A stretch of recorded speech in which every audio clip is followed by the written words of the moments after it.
Welcome back, my friends, to the show that never ends. I'm so glad you could attend. Come inside. Come inside. How are you, everyone? It is good to see you. It is good to be seen by you. I, of course, am the one and only Bill Sylvie, aka the Dungeon Delver, coming to you on a Friday night. And guys, we made it. We got here alive and in one relative piece. Welcome back. I'm glad everyone is here. Thank you for your patience. Windows decided it was going to be updating my studio PC. So little bit of a delay there. Got started a little bit later than usual, and I apologize for that. Gonzalo, Lyra's Barteb, good to see you. Orbital Air, Recon, Kabuki, Josh Butler, Dice Tales, and all you other fine folks. Damien247. Let me ask you guys a favor, if I could. Let me impose on you just a little bit. It's a small thing, okay? If you haven't already, and by my count, many thousands of you already have, but if you haven't already, would you please click the subscribe button and click the bell icon for notifications about this and all of our other upcoming live stream and interstitial video events that we do here on the channel. Dying Breed, hello. So you won't miss a thing when I do cool interviews with cool people, when I do live stream games like we're doing tonight, when I drop newsy videos about important RPG topics that impact you and the rest of the hobby, you'll be first to hear. All right.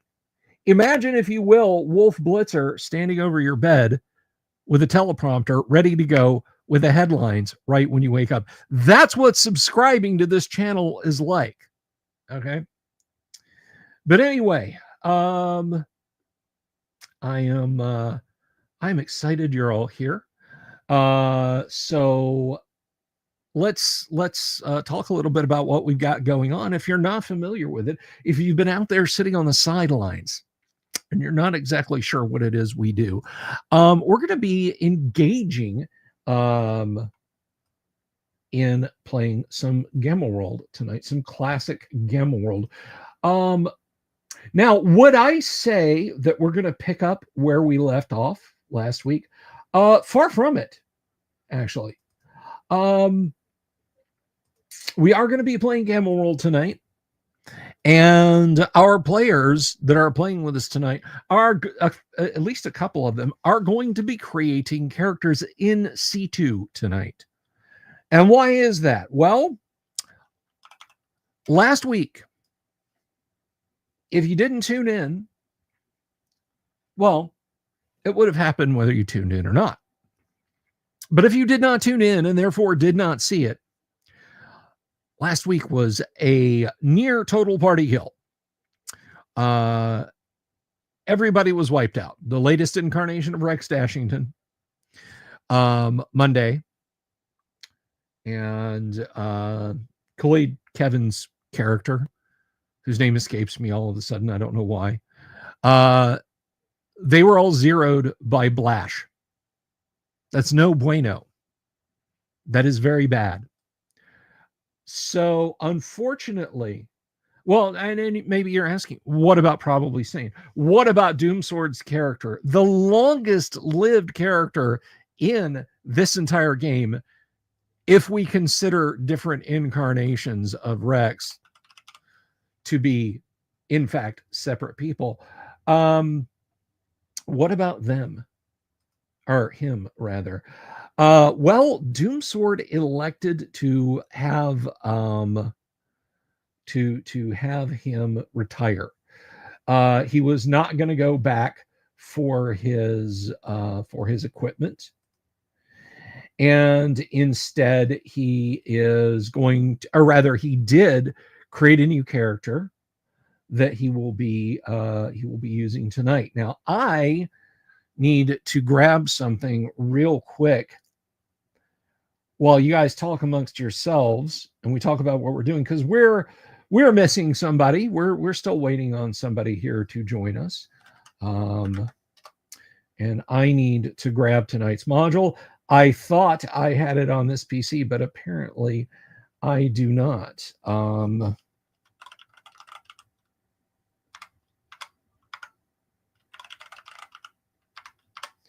I'm just getting it from my drive-through RPG account. Yes, please update. So anyway, and we're going to go. And we're going to download that.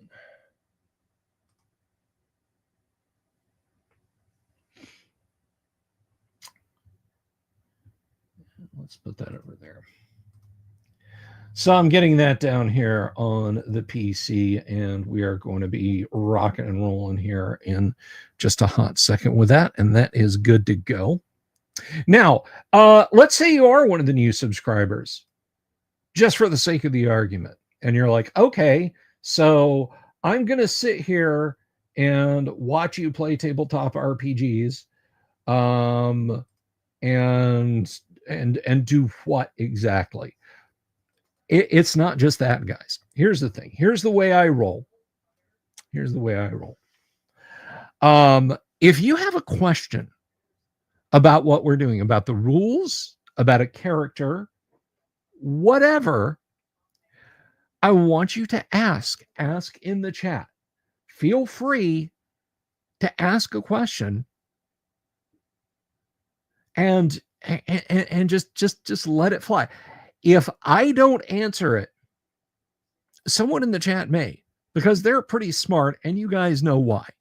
I've explained why to great lengths. I've explained why. Or someone in the game may explain why. And to clarify, no, you don't have to super chat. If you want to support the channel with a super chat, that's awesome. If you want to support the channel with a subscription, that's awesome. If you want to support the channel on Patreon, that's great. You can do that for as little as $1 a month over on Patreon or $2 a month over here on YouTube. It is awesome. But the best thing you can do, if you haven't already, is to subscribe. Please, I implore you, don't make me implode you as well. So we're going to get rolling here in just a second. Oops.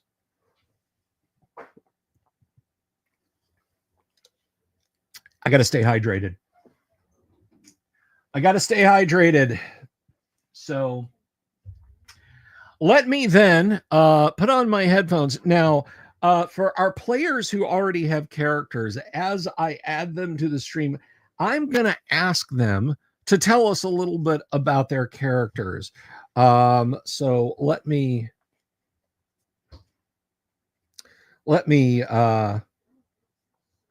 get ready here and put on my awesome studio headphones. And let's see. You guys have got me tricked out because I don't know who's who here because you've changed all your guest names. So let's see. Techno, come in, Techno. Yeah, that would be me. Yeah. Right. Yeah, I mean, there's not a whole lot to explain. There's a picture up there of his face, which is actually the only important part. He's dressed as a normal wastelander. He's obviously seen better days, as the normal wastelander has. If there's anything particularly interesting about him, other than his little plastic and wooden goggles or whatever that he's crafted for himself, and his reddish brown eyes, it's that he's a bit short. Maybe like 5'8" or so. To me, that's short. So sorry to any short people. No worries. I was told ages ago that short people got no reason. But I don't know about that. So here we go. Next up we have Polyscore. That is Kevin's character. Hello. It is. Let me for some reason the avatar is stupid. Let me fix that. That's fine. Hey, that could be his avatar. It works, right? Yeah. It's so far away, it's hard to tell it's not him. Here we go. Is it the avatar? How about this? Does that work? Did it change it? There it is. Okay. Sweet. All right, there we go. So Polyscore is a let's say a average 20-year-old wastelander who happened to find some costumery when he was younger, a cowboy hat and a duster. However, he spent most of his childhood pretending to be a weasel, and often answers with "buddy" for some strange reason. Okay, and now I know who this is. Kanek, tell us all about Yarrow. Well, she is going to be the healer of the group, but we're rolling up live, so we'll see what happens. That's right. And I want to clarify something for anyone who's watching this. There are no classes, there are no skills in Gamma World. So saying she's the healer of the group, I mean, that's just okay. I mean, you might as well say you're the president of the wasteland. It doesn't really. I'm the president of the wasteland. There you go. Congratulations, Mr. President. All right. And last and definitely not least, I've been itching to tell everybody about this one. Please welcome back to the stage of history, Yang Yan Zhao and his character, Sweetums. Evening, everyone. Good evening. So, Sweetums is he's a 63-year-old mutated human who, through questionable genetics due to radiation, he physically has not shown any signs of ages. So he's still baby smooth, except he's also 6 meters tall. 6 meters tall. 6 meters tall. For those of you playing along at home and using freedom units, not the communist measurement system, that is about 20 feet. Yes, 19.6. Yes. So that is he is quite the tall fellow.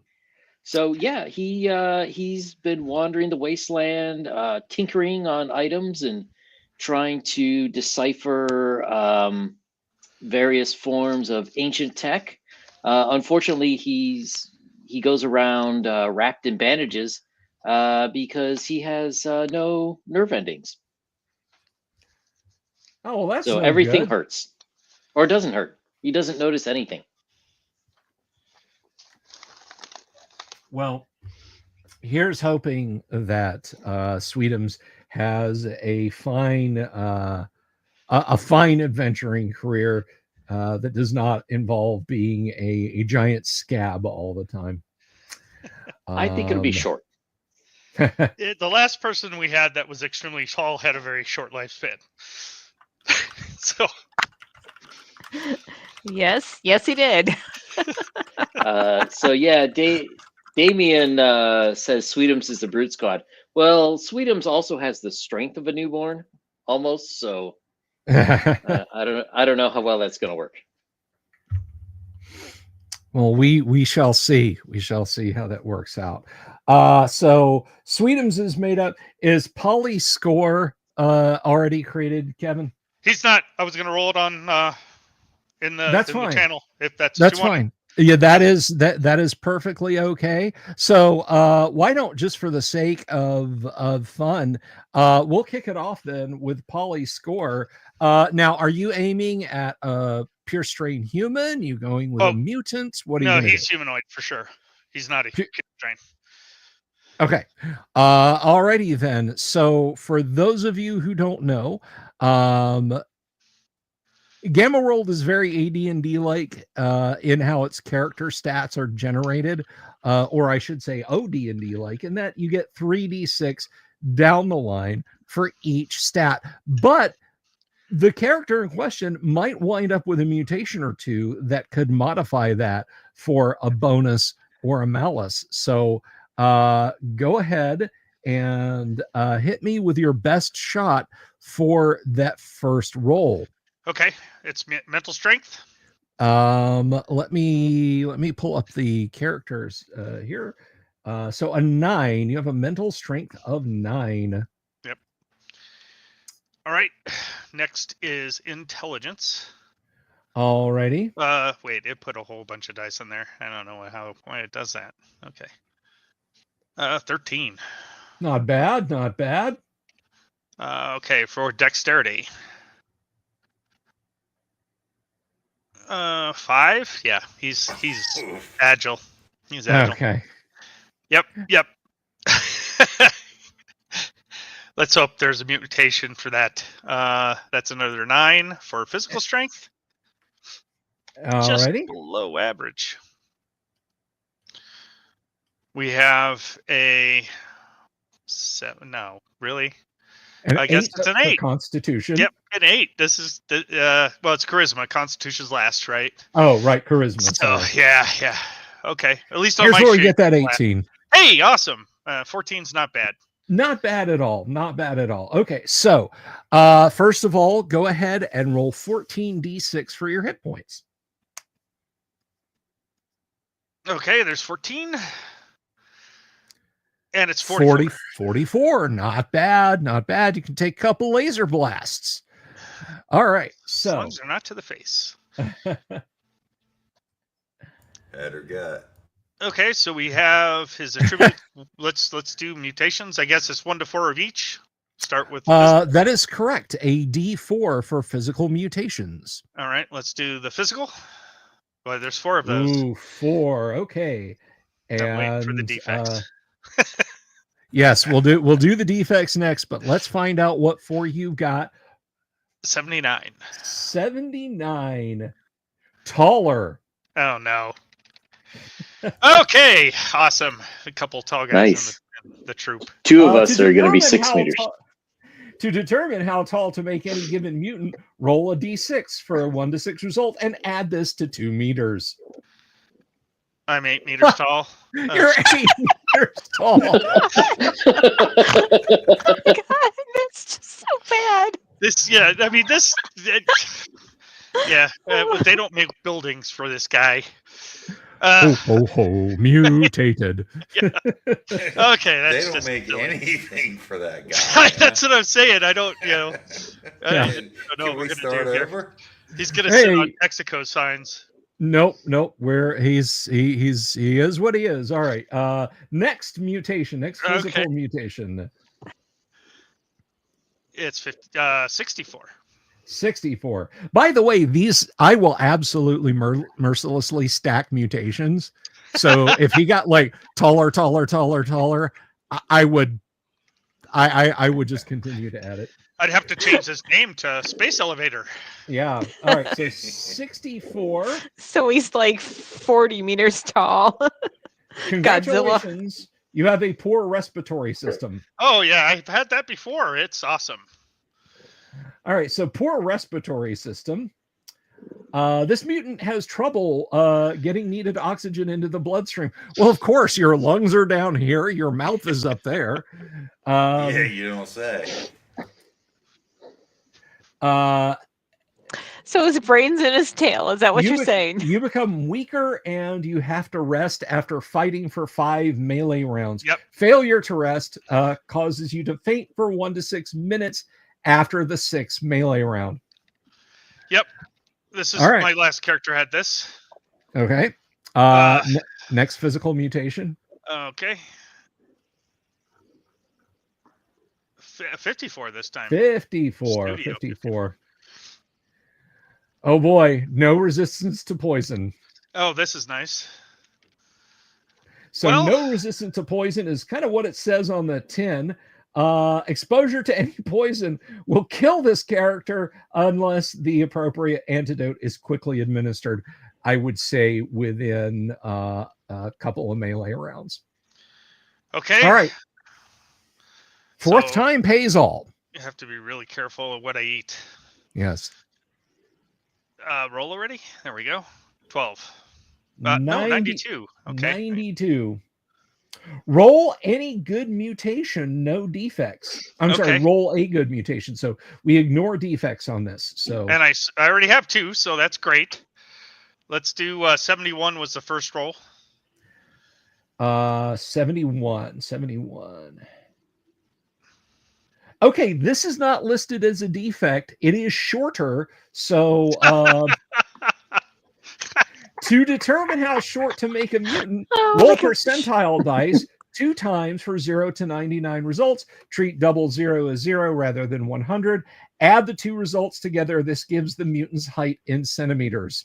Okay, so this really kind of negates the other thing. All right. It's not a Well, bug. it's It's a feature. centimeters. We're All like right. going 89? ticky-tacky here. So that is Plus 37, right?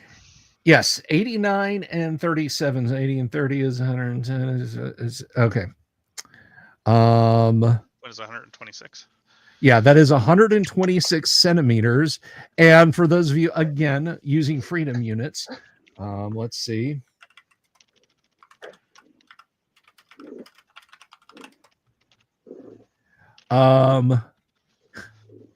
You are 4 foot 1 inch. So I was 8 meters for a few seconds. Okay. Yes. I actually prefer this. I don't.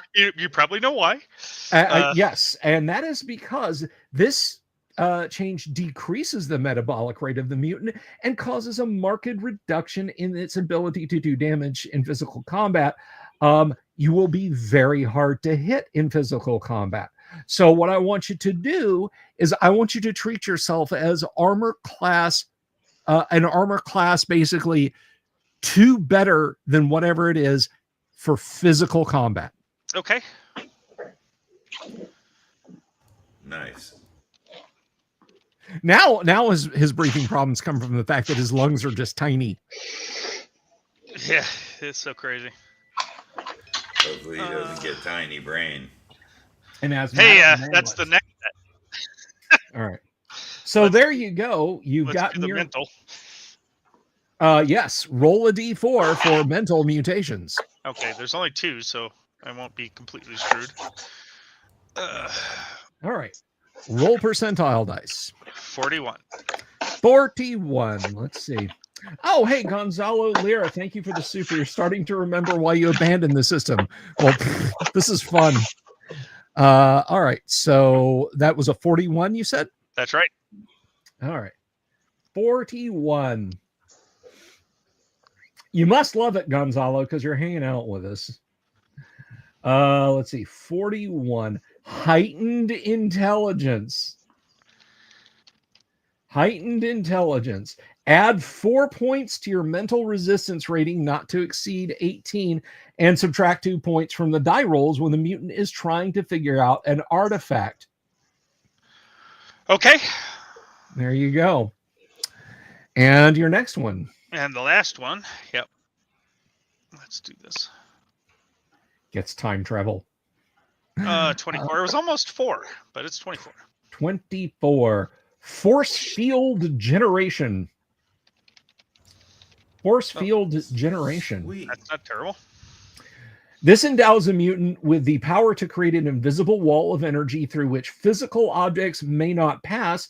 The wall forms around the body of the mutant, about 15 centimeters out, and will take 5 dice of accumulated damage as though it were the mutant before being forced down. The force field requires no effort to maintain once it is established and will last up to 1 hour unless it is driven down by damage before it dissipates.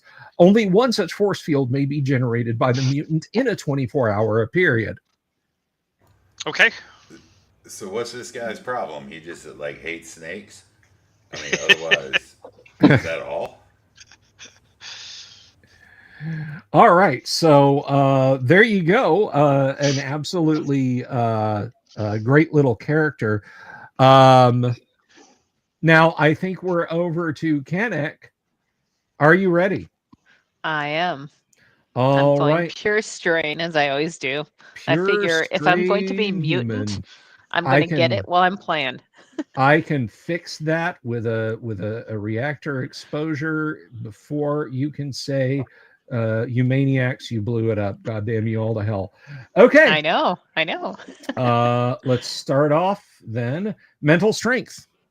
It looks like 12. Is 17. Mental strength, Yep. 17. Intelligence. Now, for you guys wondering why she rolled 46, Gary included some tweaks in Pure Strain Human creation, so that's why that. Okay, intelligence. Let's see, 10. Oh, 18. Intelligence 18. Yep. And Dex is D4, drop lowest.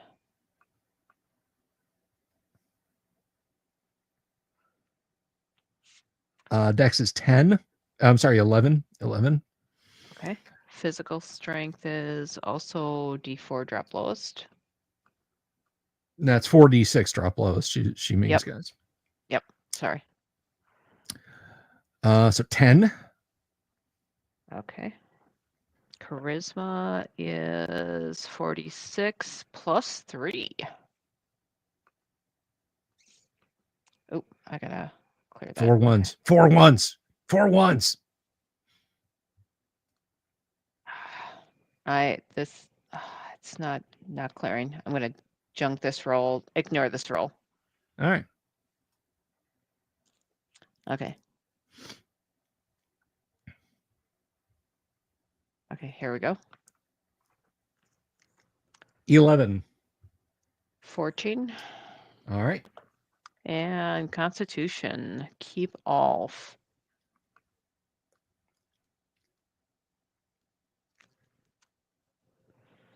15. 15. Okay. And hit points is 15 D8.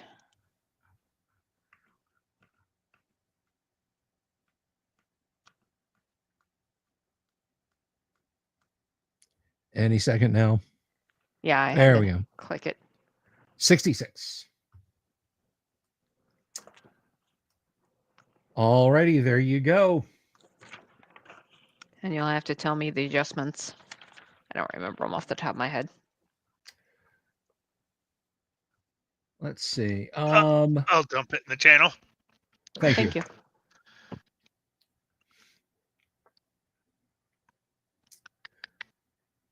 All right, adventurers. So let me set up your situation then, and then I will explain the scenario. I will lay things out. You're a group of roaming explorers. You scavenge for technology on the behalf of various collectors in the nearby city of New Albuquerque, which is located somewhere in the radioactive wastes. You're always looking for new areas to explore. There are legendary towns, storied military bases, that sort of thing. Pickings have been pretty slim, going out in concentric circles and searching the ruins and so forth near New Albuquerque have slowly depleted those. And through your various expenditures, you have found yourself kind of worn out of domars and credits and so on and etc. So you hear a rumor in one of the many way stations near New Albuquerque that there is a ruin somewhere out in the desert waiting to be plundered. Why no one's plundered it yet, you never hear about. This is a third-hand ruin. But it's as good as any other opportunities you've heard about lately. So you set out into the desert. And as you walk, I will tell the legend of Albuquerque. On a crisp, clear New Mexico morning in the spring of the year 2261, the great city of Albuquerque died. The sequence of events which caused the death of 5 million people began with the malfunction and failure of a reactor control force field in the world's largest megafission reactor. A chain of coincidental failures, which, according to all probabilities, never should have happened, did. One by one, the safety system's backup fail-safe devices were engaged, and one by one they fused, short-circuited, and failed. In one searing moment, the homes, businesses, theaters, parks, and inhabitants of Albuquerque, New Mexico, vanished in a wave of blinding light and furious energy. All that remained was a seething pit of flaming molten earth 25 kilometers across. Many miles away at the city's small starport, a few lucky travelers saw the thermal flash and watched as the city rose into a boiling cloud of glowing radioactive dust. When Albuquerque's powerful broadcast power stations disintegrated, the starport was plunged into darkness. The few remaining broadcast power cars, bereft of energy, ground to a halt. Swiftly, the backup power plant was engaged, but to the survivors' horror, the starport's ultra radar revealed that the radioactive cloud was moving quickly towards them. With desperate speed, they evacuated the starport and shut down the emergency power plant, leaving the station's robots and other devices in powerless immobility. Days later, survivors returned to the starport for stores of preserved food and water left there during their panicked evacuation. They found that the radioactivity remaining in the area was too great, and the starport was abandoned permanently. Eventually, Albuquerque was rebuilt dozens of miles away from its old poison location. But as the decades passed, people forgot about the abandoned starport. Now, more than 200 years later, the radioactivity is gone and only a barren desert remains. The ever shifting sands cover the starport in a thick shroud many meters deep. Only the top of the starport's tall radar tower remains above the surface of the burning desert in the year 2471. And so the characters are searching the lands northeast of their home, Tempesa, for the fabled land of Arxaben. You're tired, hungry, and very thirsty. Worse yet, the sun will set shortly, bringing out the desert's many hungry nocturnal predators on their nightly hunt. Suddenly, you notice glints of light, the setting sun reflecting from something in the distance. Eager to find shelter, food, and drink, you make your way to the source of the reflections. After traveling a few kilometers, you crest a tall dune and stand facing a strange tower protruding nearly 30 meters out of the sand. It's obviously metallic and covered with clusters of unknown devices. Its shining surface is totally seamless, except for a wide band of dark smoke-colored glass or plastic near the top. On the far side of the tower is what looks like a way in, a jagged 2-meter wide hole in the glassy material. The side of the tower looks easy to climb, and with night closing in, offers much needed shelter. Your adventure begins here, scaling the side of the tower towards the dark opening. So, you are climbing up the tower. All right. Go ahead. Sorry, how tall was the tower, did you say? The tower is, let's see, 30 meters. Okay, so 5 sweetums. Yes, 5 sweetums. All right. So That's our new measurement system, huh? Yeah. Sweetums. Use anything but the metric system. anything but the metric system. All right. So you begin to climb up. Who's going first? I'll climb up there first. I'm skinny and I have a really low dexterity. Okay. I'm gonna stand back just in case. I'll give you a boost, man. Yeah, he can actually put you a good portion of the distance up as long as you're not too heavy. Yeah, I'm not. It would have been bad if I was 8 meters tall, but at 4 foot, I'm only like 70 kilograms. So. All right.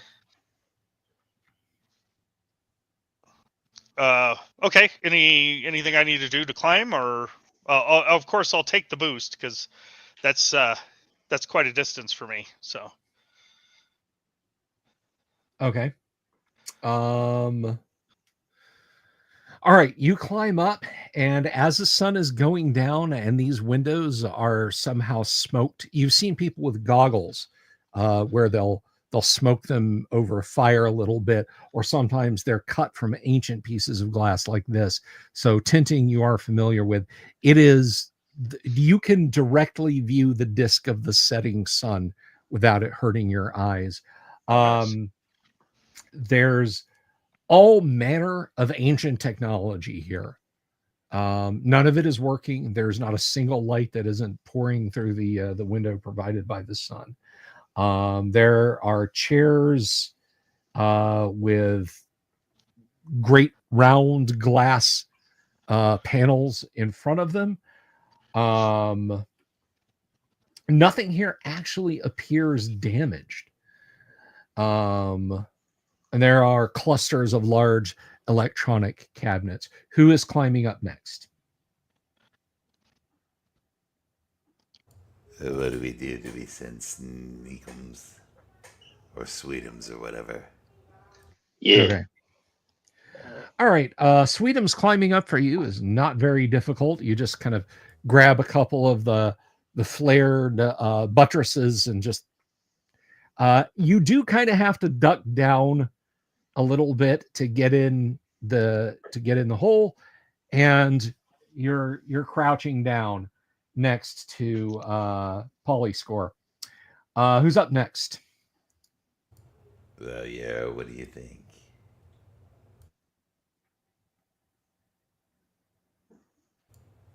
As I suspected. I'll go. Hey, it's pretty Okay. neat up here.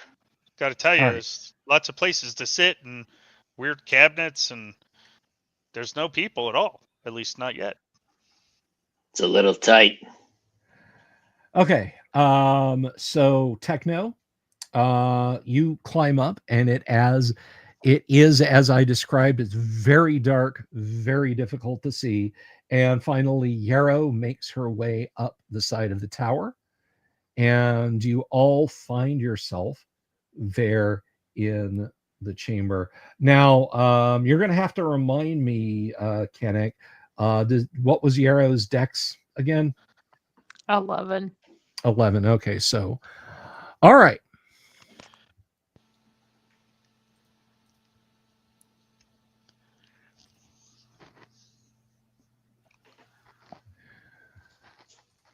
Okay. She's gonna have Sweetums try to help because depending upon if he's at the bottom or at the top, I can get halfway.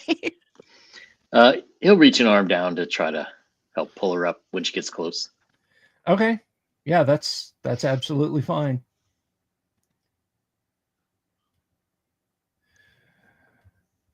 All right. Let's see.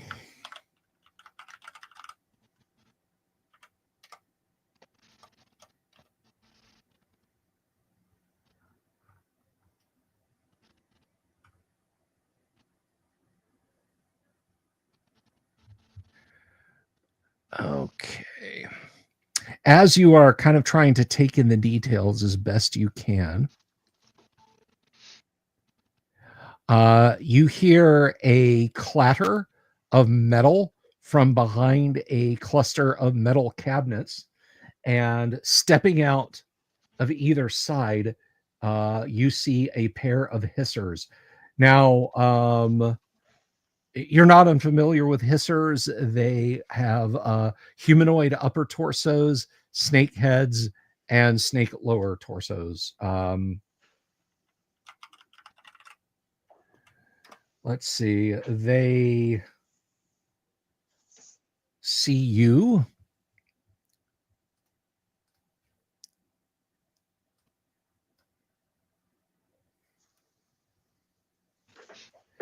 And you're not familiar what Hisser smiling looks like, but they put away their one of them has a short blade with a thick, heavy haft. He slides it back into its sheath, and they both hold up their hands like that, and they're kind of flicking their tongues out.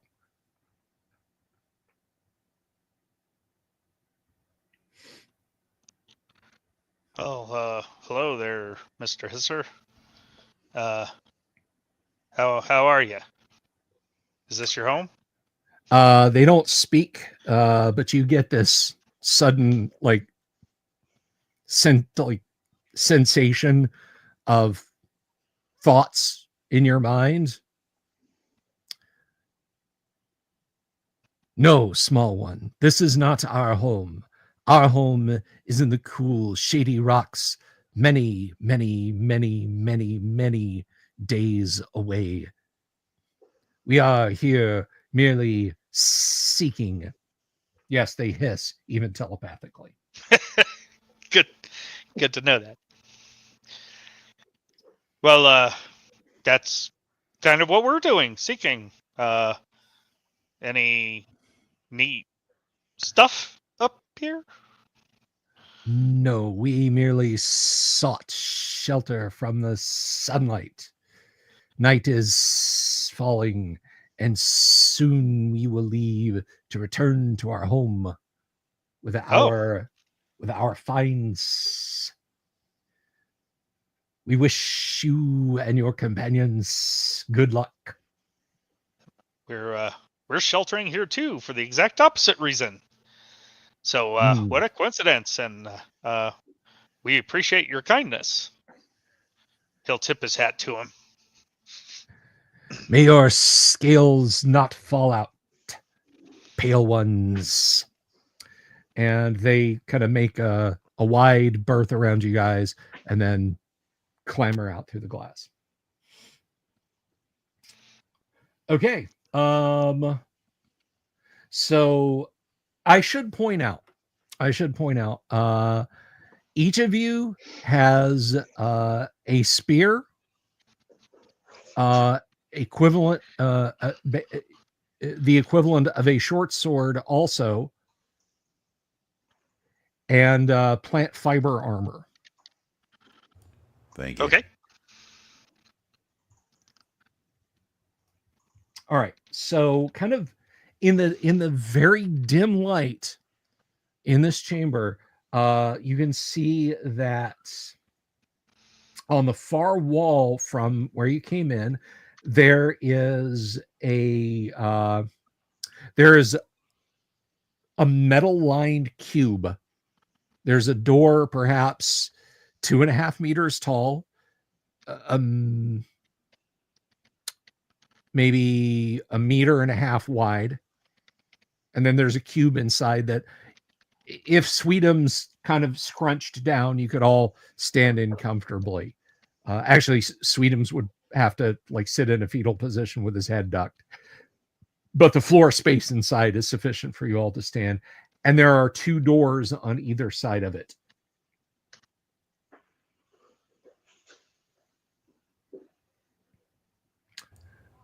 Well, what say you all?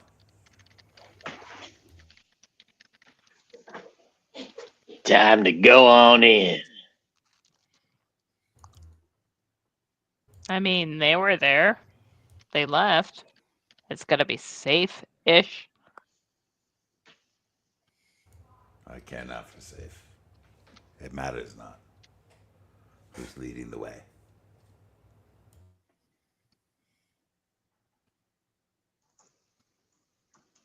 I'll lead the way.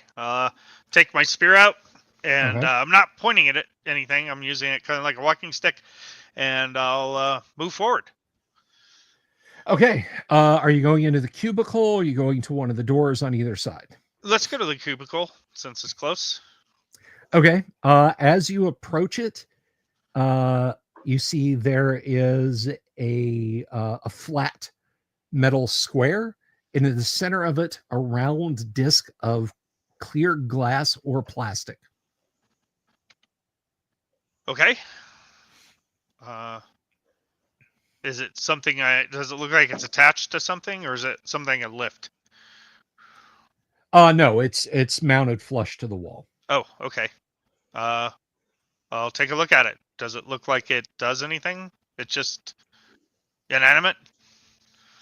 Yeah, it doesn't look like it's designed to move or anything like that. Okay. Well, it looks. I mean, does it appear to be some kind of technical device, or just? Well, yeah. can't I mean, figure it out. this everything here is ancient. So, Okay.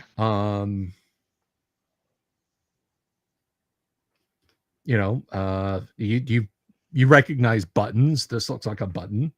I'll push a button, and see what if any. I mean, there's no lights, right? So There are Yeah. no lights. Yeah, you tap the button, it clicks faintly, but nothing happens. okay, I'll point it out. I'll say, hey, there's some kind of thing over here. It has some buttons. They don't appear to do anything. Button I saw singular. you press the button. Yeah, the button. There is a button. Are you sure there's a power source? I haven't seen one, but I didn't I'm look. gonna go over. I'm gonna go over and investigate. Okay. Does it seem to have power? No. Nothing here Okay. seems to have power. Okay. So I'll say, well, it seems to be powerless, so that's probably why it's not working. What do you think? Well, I concur. Let's maybe we can find out how to turn things on over here. It's definitely not in this thing though. Well, it's probably hooking something up that's got power here. Yeah, well, it's not here. Let's check one of those doors. Which There you one do go. you guys want to try? That one over there or the one over there? You seem to Right. have proper intellect. You choose. So it's a let's make a deal, huh? Door number 1, door number 2, or door number 3. Mhm. I'll point out 2, and I'll say, let's go to that one, the second door you listed, Okay. and we'll walk that way.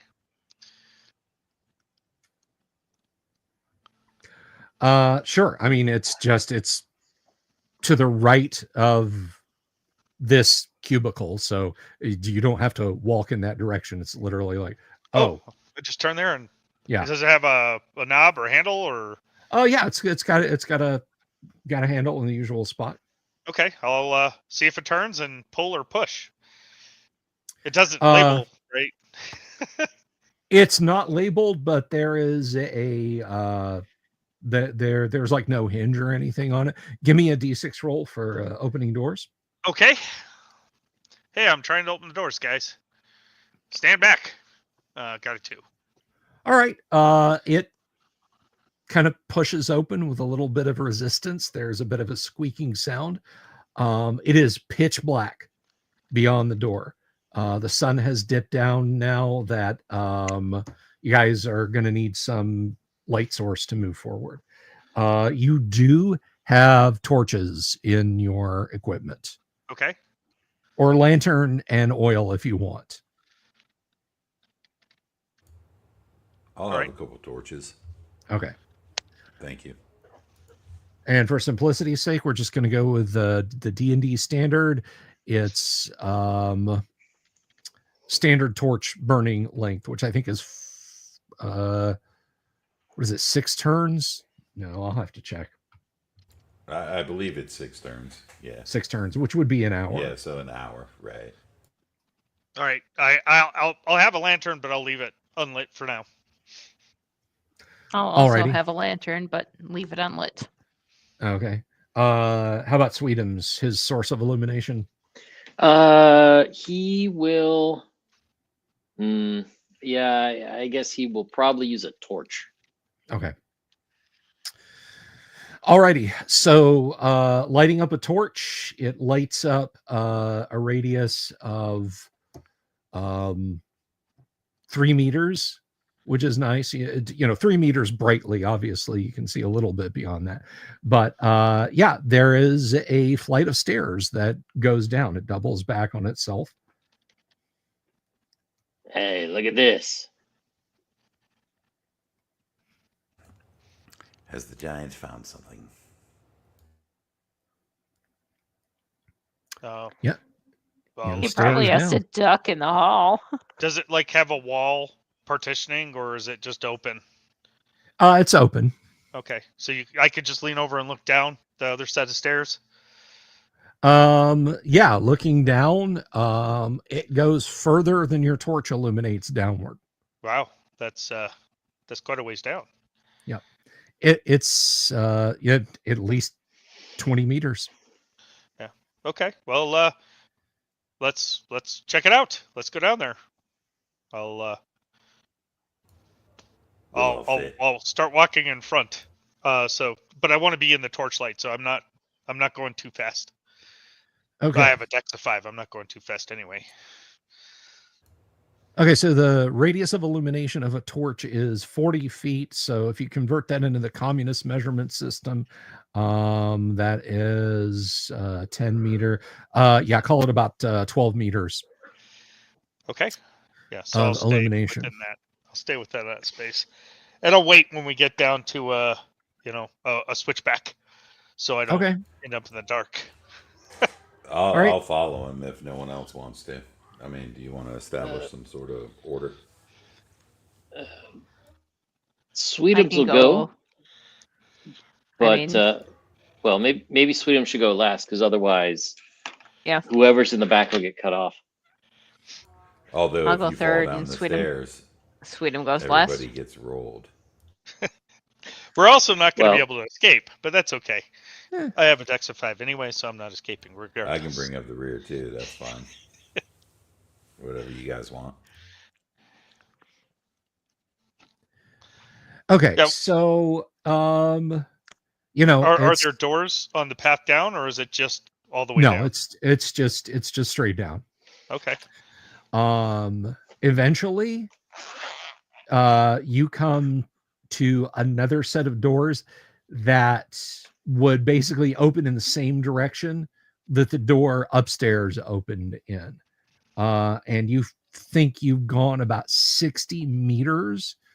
So it's been, I mean, I'm guessing you guys have gone slowly and taken your time so as not to trip over anything. And there's a little bit of dust and dirt in here, but no signs of like destruction or fire, no skeletons or anything like that you have found in other ruins before.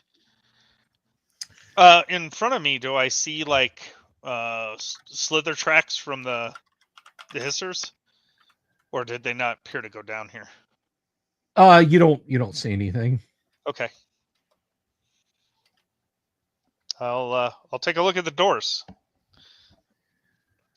Okay. Same doors as we saw above with the same kind of handle.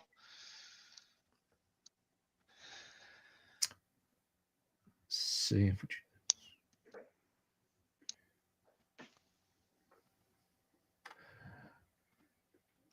yeah, basically the same as above. You guys ready? I'm gonna try to open this door. Or these doors, I guess. Let's do it. Indeed. Got my spear ready. I'll get a 1. All right. You push it open. The pressure differential kind of makes your torch flicker a little bit, but you are definitely stepping out into a larger space. The first thing you notice when you do so is that the floor under your feet is soft. Doesn't feel like the building materials, the usual building materials of the ancients. You've seen a few very fancy buildings in New Albuquerque and your own hometown that have rugs on the floor, sometimes animal hide, sometimes woven fiber, that are similar in feel under your feet to this. And in the duration of your torch's light, by the way, those of you with lit torches, make a note. That took a turn, or not a turn. That took what was it? Let me see. Sorry, I got to check the distance again. Yes, that took a turn. So that took 10 minutes to carefully navigate your way down. So to continue. For the record, for the record, I didn't light one. Okay, that's fine. So yeah, this is a vasty area that goes to the left and to the right. I'm gonna reach down and touch whatever we're walking on just to verify. Is it plant, or is it feel like it's some kind of artificial stuff? And you have no immunity to poison, correct? That's 100% true. You're fine. I'm just checking. It's just poison snakes. That's no Yeah. problem. Why does the floor move? Yeah, exactly. All right. So yeah, the floor is it's it's a little faded, but it's a very colorful geometric shapes that radiate out in directions. And there's a pillar directly in front of you covered in these beautiful aquamarine and turquoise color and oranges and reds and whites in these beautiful geometric shapes. You presume slowly flowering up into the ceiling overhead. I'll approach the pillar. I'll say, "Hey, this pillar looks awful colorful. Not your standard pillar. I'm gonna take a look," and I'll walk up to it. I was like, "Bring the torch this way so I can see better." Sweetums will move his arm so he can Okay, see. yeah, just reaches over above his head. Yeah. yeah. So Sweetums just kind of leans forward a little bit. I'll. So is it like bas relief? It's carved, or is it just paint? These appear to be carefully inlaid tiles. You can barely discern the seams. If there weren't tiles of strikingly different colors, as evenly laid as they are, you might miss it completely. So now that you approach this pillar, you can see that it is actually standing next to a dark opening that is so I'm going to say, let's see, you came out. Yeah, you see a dark opening to your right. About how big are those? About 12 meters to your right. And you can see that the pillar is just on the other side of a large curved wall. It curves around to the left and to the right. And you can see an opening if you follow the curve to the right. Okay, I'm gonna step back and point out that there's some kind of opening over there. Look at that. It's kind of ominous. All openings are ominous, are they not? Yes. Is there any signage or any sort of indication what might this area be for? You don't see anything. You do notice that hanging from the ceiling, by the light of your torch, there are these black panels of some kind that they're hanging from very narrow posts in the ceiling, and they're about 1 meter by 2 meters. What they could be for, you don't know.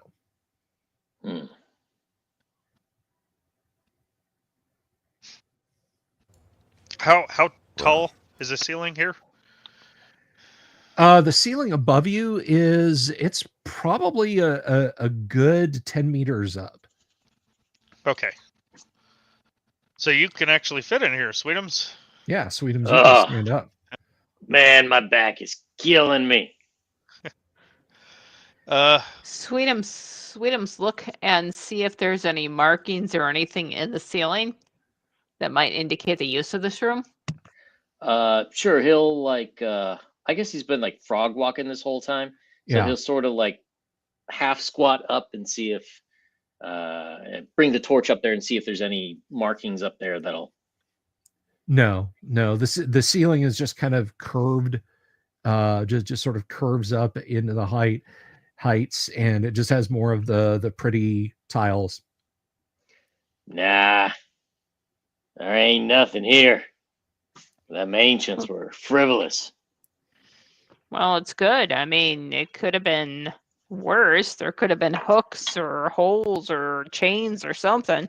I was more worried about animals up there, but yeah, let's head over and look at this hole.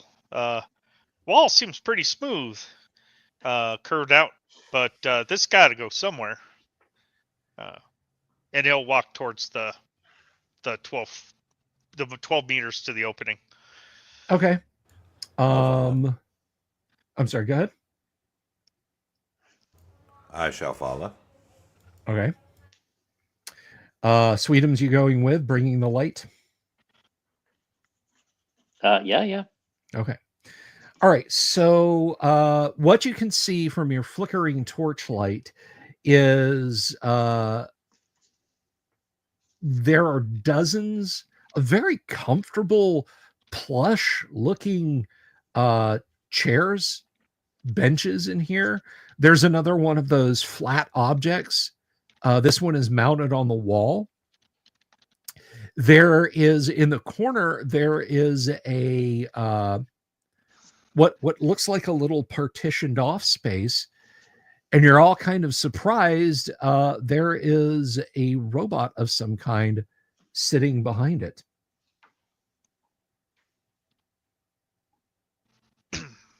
Hello there, Mister is the robot thing. Are you awake? It does not move, nor does it respond to you.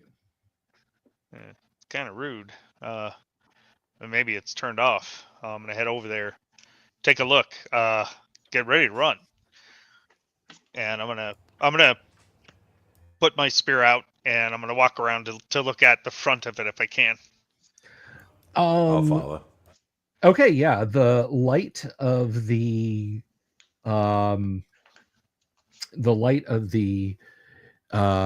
torch kind of gleams off of its surface. It's sitting there. It's got both of its metal hands resting on the counter. You can make out a word in an ancient language engraved on the panel below it. I'll is the hands, so what are the hands on? Are they just on the panel, or are there buttons on the panel? No. There's no buttons. They're just resting on the plasteel counter. Okay. All right. I'll see if I can make out any of the word. Do I know any of the letters at all? Yeah, you do recognize the letters. Give me a D10 roll. Okay. Actually, you have an improved intelligence, so I do. 5. 7. 7. Well, I mean, a 5, effectively.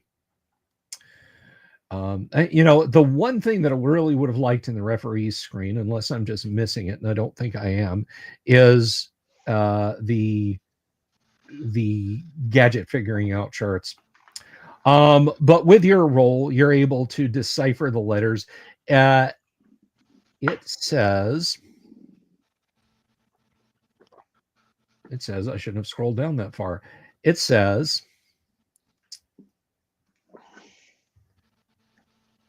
arrival departure information. It knows when you're coming and going. Interesting. Okay. That's weird. Does it appear that we've gone further down than we climbed up? Or... Yes, it does. It does. It does okay. Seem that way. Okay. I was going to say it seemed like it was bigger on the inside. I just wanted to make sure. Yeah, there's arrivals and the departures on this panel over here. Robot's just sitting here. He's not doing anything. Do you think I should touch it? Well, I would have a look, but it's me. I'll have a look if you like. Sure. Maybe you can figure it out. He's not doing anything. I'll look over his shoulder. Yeah, I mean, I'll check out the robot, look it all over, and see if there's anything that sticks out as some sort of power source. It appears to be without power. Okay. Let us have a D10 roll, if you would, please, sir. Now, I don't know exactly how this is gonna. So, I had one physical mutation. Hang on, just a second. One physical mutation and 2 mental mutations. Uh-huh. One of them is molecular understanding, and I glanced over it, Right. but I don't know. All right. So let's see. That is, that's a good. Let's see. It mentions the artifact tables, which is why I bring it up. All right, so molecular understanding. It allows a mutant to know the weaknesses of any object and its separate parts. Because of this, the mutant does 1 extra die damage.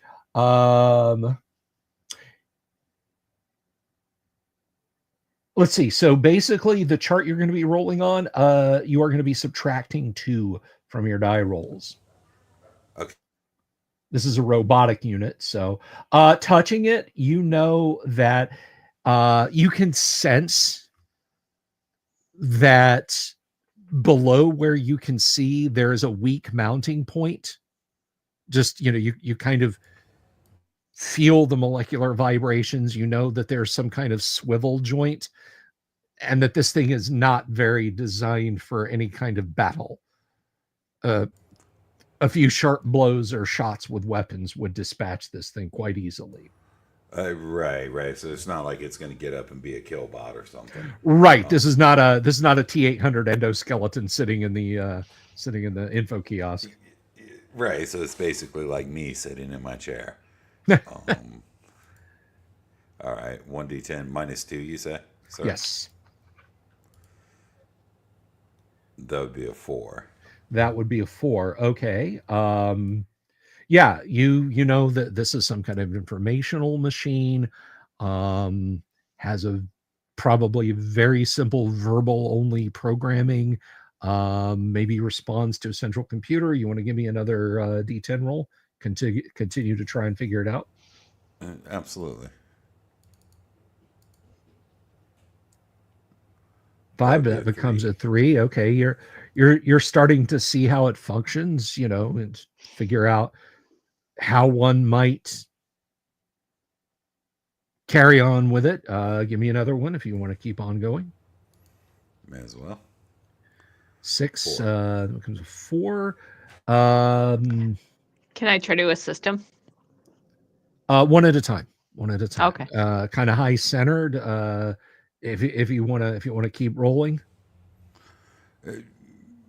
I don't see why not. All right. I'm intrigued. That'd be a 0. Okay. Yeah, you think you're on the cusp of really understanding how this thing is supposed to work. On the cusp. 4. 4. Still sort of like, okay, do it. Lift the arms up a little. It's kind of a squeak when you raise the arms up. Maybe I should put those down, but nothing happens. Give me another D10 roll. 9. It becomes a 7. So, hey, maybe it has something to do with this panel here on the chest plastron. So you kind of pop that open. You see some micro magnetic rams and so on in there. Give me another D10.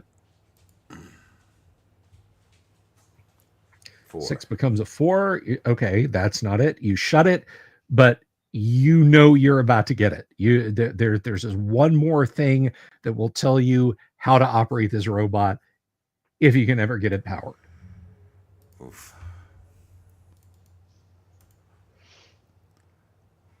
8. Okay. Yeah, without power, you feel like you're on the cusp, but you can't quite sort it out. Do you want to keep going? One more look at it before Okay. my All right. curiosity has abated. It's a 1. Okay. You realize now, because you spot it's in the same place that human ears would be. There's audio receptors. Um, it's spoken to verbally. It can hold up objects and point to them. You completely understand how to operate this robot. It is not functional because it is not powered, but when it's powered on, if you can ever find a power source for it, you will know how to use this kind of robotic unit, whether that's interfacing with it, or what. You've got it figured out, and you can explain that to all of your friends. I do. All right. Stand in front of it where its photoreceptors can see, speak in a clear voice, hand it anything you need it to handle, and it will hand it back. It's fairly foolproof, and you've got the gist of it there. And so the rest of you guys have got that sorted out too. Okay. So that is really all that's of note in this chamber. Shall we proceed? We shall. Okay. Are you going to follow the wall back around clockwise or continue counterclockwise? Polly seems to have this under control. Yeah, let's go clockwise. All right, so you're turning around and you are heading back. You pass the pillar. Right. And that takes you to another opening on your right. Now, all of that you just did took another turn. So you have 4 more turns of torchlight. Okay. So when we start to get close to the end, let's light another light source, just to be safe. Hopefully we find the power source before then. This room is a little larger than the room before. Your torchlight shows that there are tables with plates, eating utensils, drinking glasses, all set very nicely. Standing right next to the door is a robotic unit. It seems to have a covering of some durable material that imitates cloth. It's got a very fancy looking black jacket and an equally fancy looking white shirt and some kind of sash around the neck of the head unit that is a bright red color. One of its arms it's holding up like that at about waist level, and there is a cloth lying across it. It is otherwise not moving, and everything is covered with a thick layer of dust. There are in a slotted box next to it, thick plasticine covered cards that are perhaps a little less than a third of a meter tall by perhaps 400 millimeters wide. Brightly colored, you can see in your torchlight. So I'm going to ask the torchlight to encompass the robot. I'm going to approach it and try to determine if it has the same issue as the last robot, that it doesn't have a power source. You don't know, but it doesn't react to you at all. Its photoreceptors are dim. There's not that telltale hum of machinery coming from it. You don't see any wires or connectors. But down below this sort of, well, you know what an apron is. Down below a waist apron, you see there's a little 4-wheeled rolling platform where feet might be. So this one may be run by broadcast power. You're not sure, but it is not moving. We So I'm must gonna find look the at the. power source. Yeah, I mean, obviously everything's gonna run off of a central unit here. So we gotta find that and turn it on.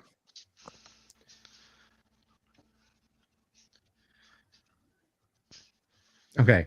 Now you do see in your dim torchlight there.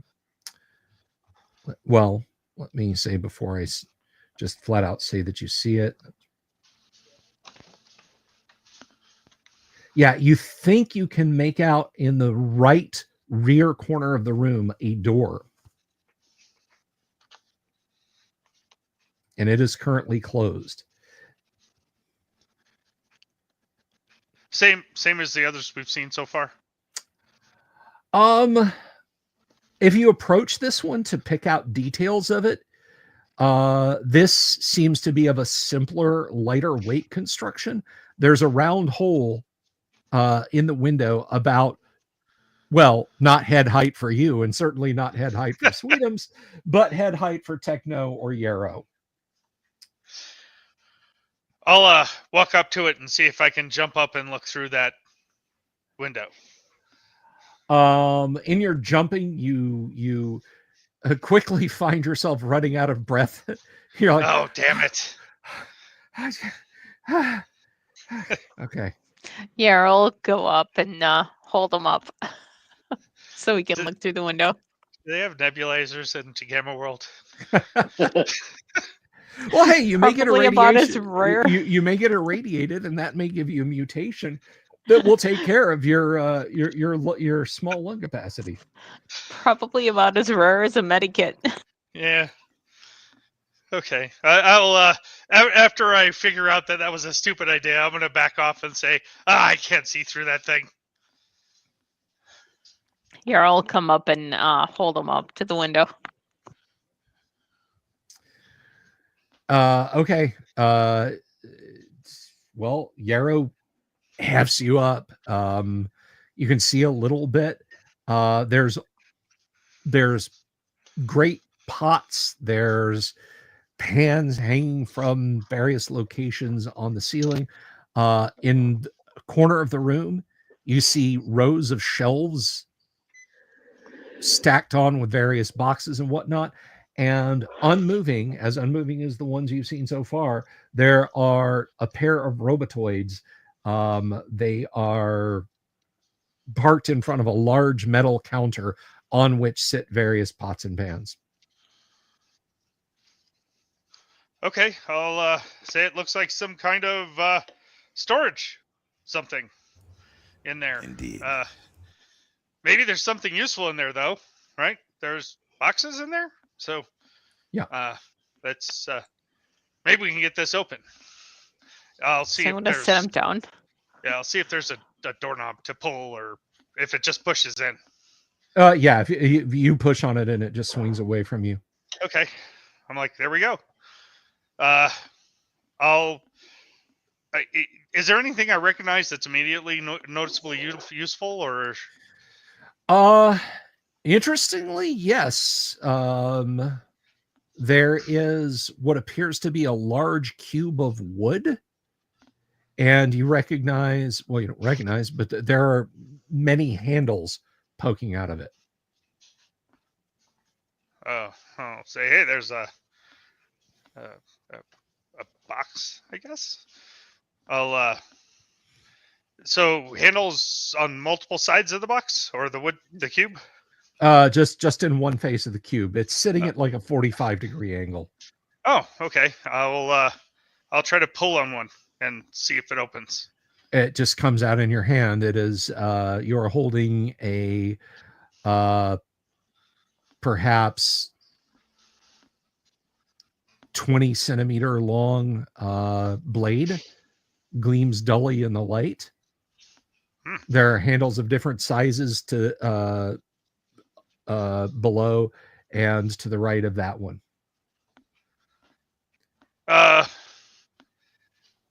So I'll pull the next one. Same similar thing. Same length, but this is just a metal rod. You recognize this is probably a sharpening rod Yeah. for these Yeah. knives. Yep. I was like, hey, it's there's a good knife block here. I guess. Anybody want a knife? 2 of the knives are suitable for use in combat as daggers. The rest are really clearly meant for cutting foods. But 2 of them you could use as daggers in combat. Anybody want one of these? I'll pull the 2 that are the right size. Nah. Right, and just to make sure, right, to make sure I heard correctly, we have a makeshift spear and a makeshift short sword. Yes. Yeah, I mean makeshift. We're talking about with plant fiber and. Yeah, I mean they're absolutely serviceable. This is not like makeshift, like may snap if you stab someone. Okay. But these knives you have are lovely. These are obviously pre-cataclysm. They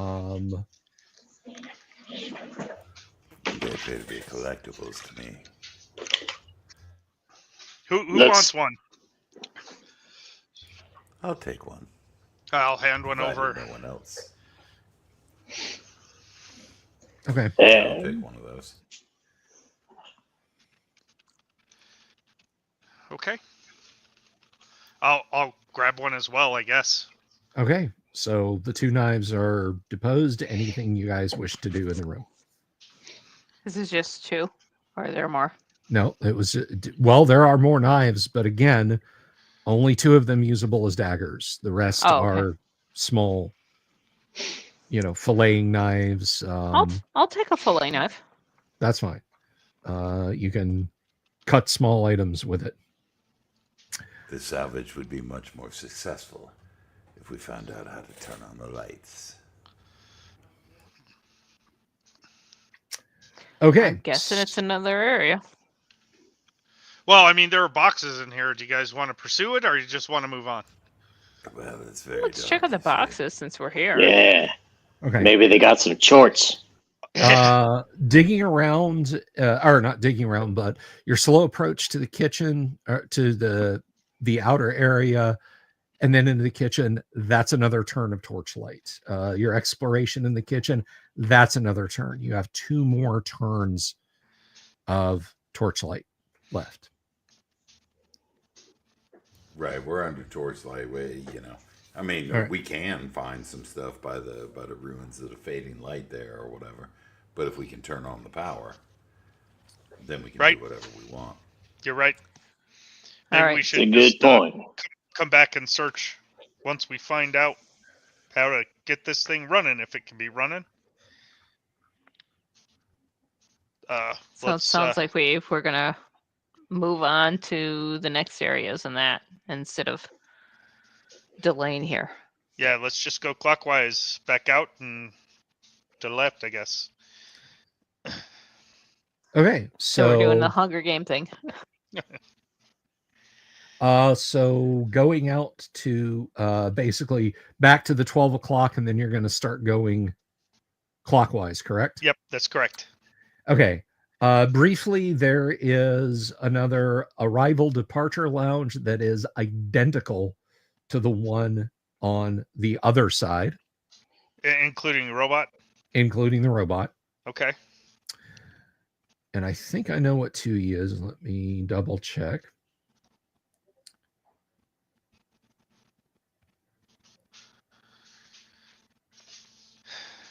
Okay, yes. So there is an opening after it's around to the south of the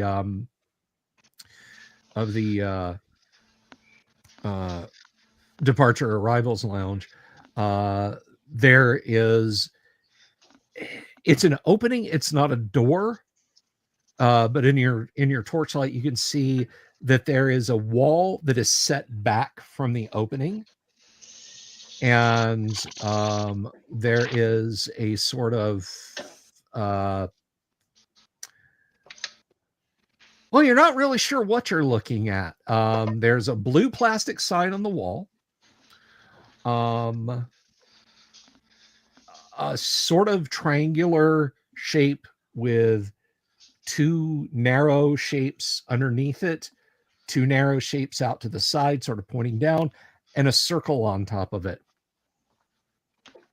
And next to that is like a half circle with what looks like an L next to the half circle, and underneath that symbol is an ancient word you don't recognize. Okay. I'll point the sign out and say, hey, there's a sign that says something.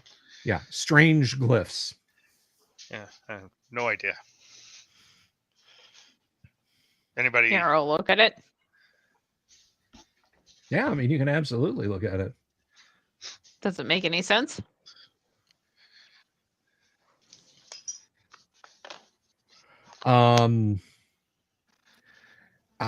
Just give me a D10 roll. Okay.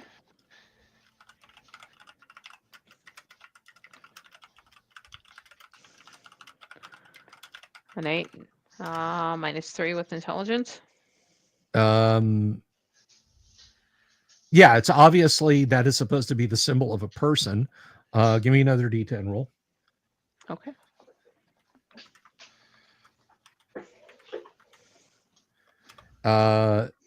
Yeah, you can sort this out. That's supposed to be like a stylized picture of a woman, and the other thing, some kind of chair, and the word underneath it is accessible. Okay. So I point it, and that says woman. I don't see a woman, but okay. I mean, can you use whatever's there? You're a woman, right? I am. Congratulations. I'll open the door. There's no door. You can just walk through the opening to right in front of the sign. To your immediate left is another opening, and it is pitch black beyond. Someone put the torch in here, kind of, so I can see. Sweetums will just stick his hand over there again. Yeah, right. I mean, it's like an arm that like weaves around. Yeah. Okay. This arm's like 9 foot long. That's ridiculous. Pardon me, 3 meters. Anyway. Yarrow, are you carrying anything in your hands? I am not. You are not. Okay, that's good. You see someone like a couple of meters away in the flickering torchlight, and they're staring straight at you. You yell and jump backwards, and then realize you're looking at your reflection. Nice. On the curve of the back wall, there is a large mirror. It is 1 meter by 2, made of polished crystal. On the right, around where you can't see them, are a series of small subdivided rooms.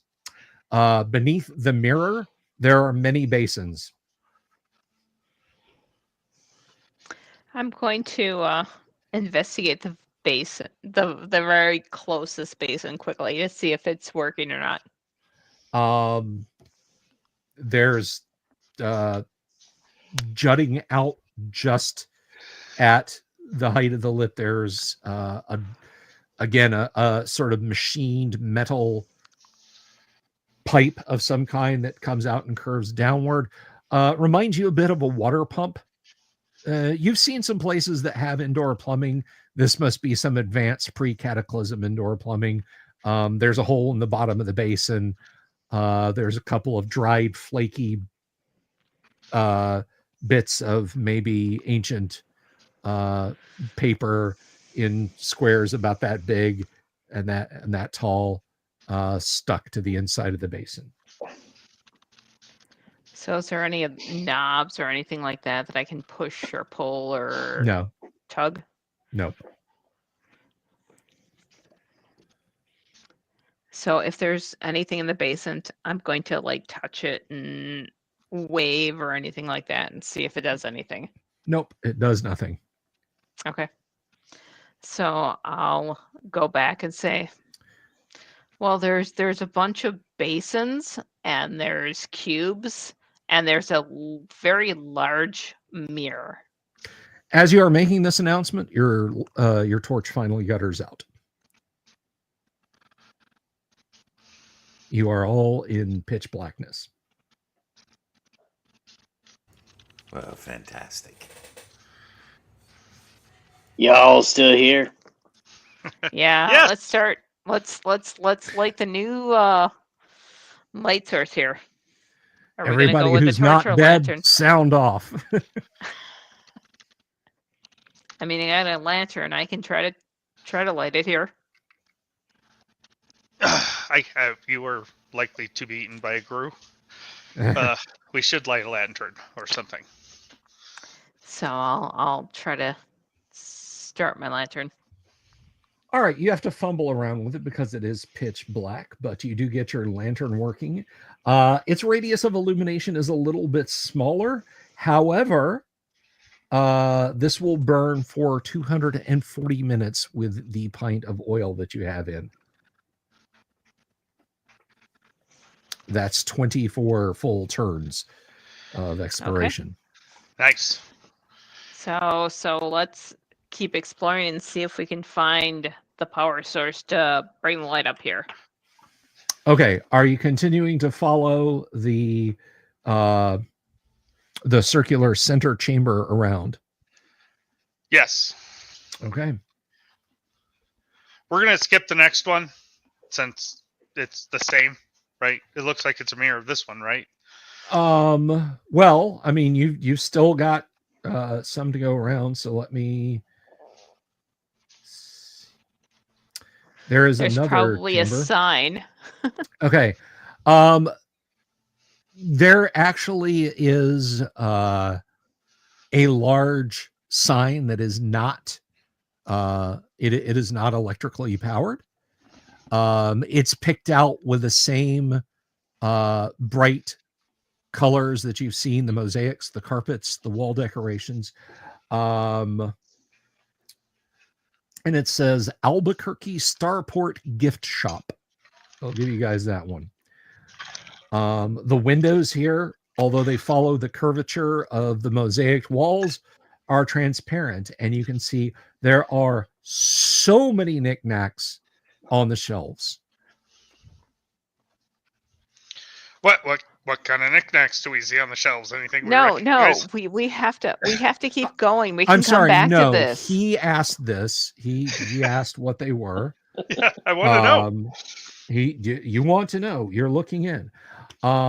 You see several stands that have items of jewelry, of silver clasps on blue colored semi-precious stones. Turquoise, you know what turquoise is. Yes, I do. There is some kind of stand next to a counter that has loose crumbling pieces of paper hanging from it. The stand itself is multi-sided. You're not sure if it was to be turned or what.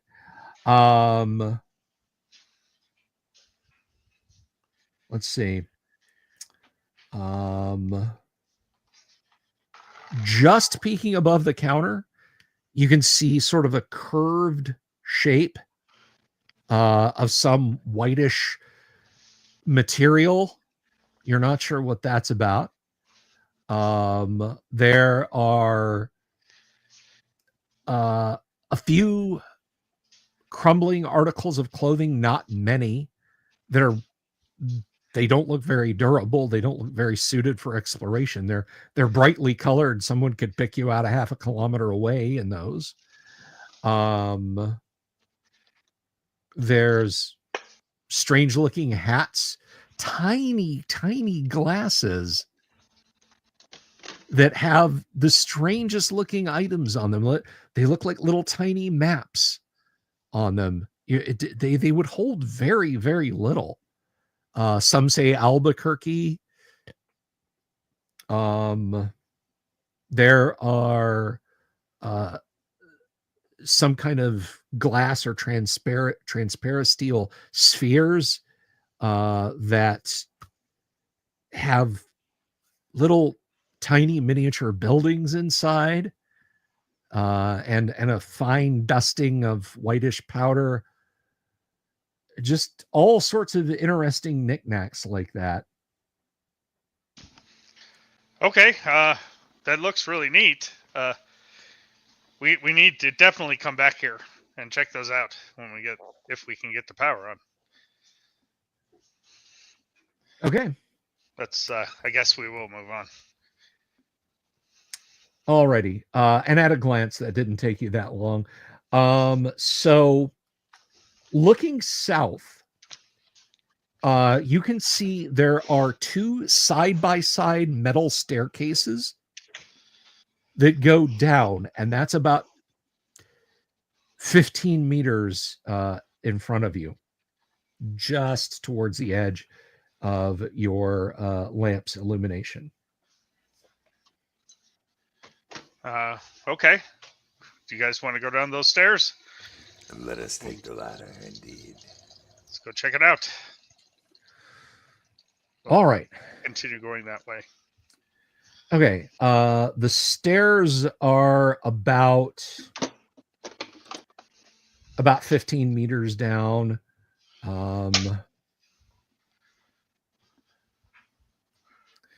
And you find yourself in a great hall. Again, everything extends into darkness.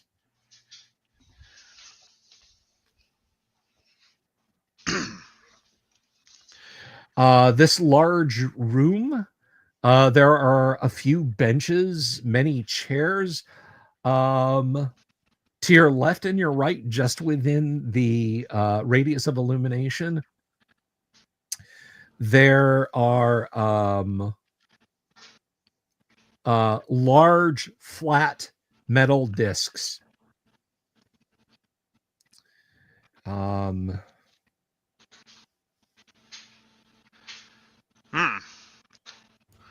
large? They're about well, let's see. These discs are about 6 meters across. And you can see they go into the distance to the left and to the right. So, are they at floor level? Or are they above floor level? Or are they? They're about knee height.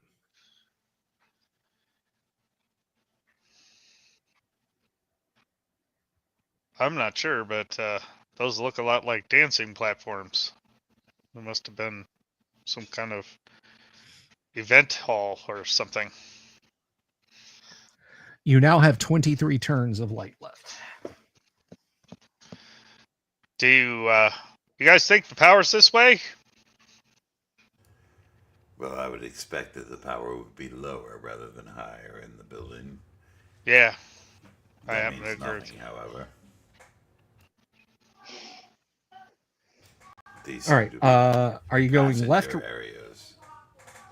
I'm sorry. You're going left, right, or forward? Do we want to go back to the main room, or do we want to continue here?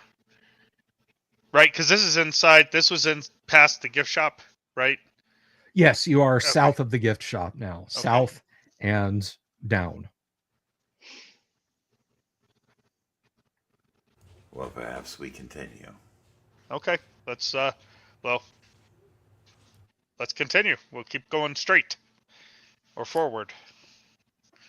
Okay. All right. Here you come to a large curving wall.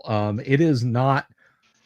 It was only just outside the radius of your light, so it's just a few paces, and you can see there's a large curving wall to the south. There are two presumably doors directly in front of you.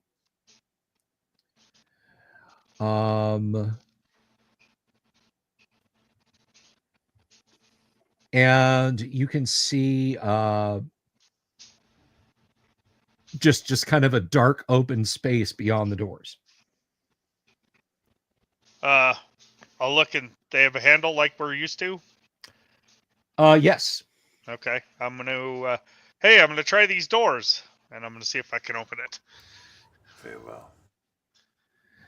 It's coated with Okay. contact poison. I rolled a 1. All right.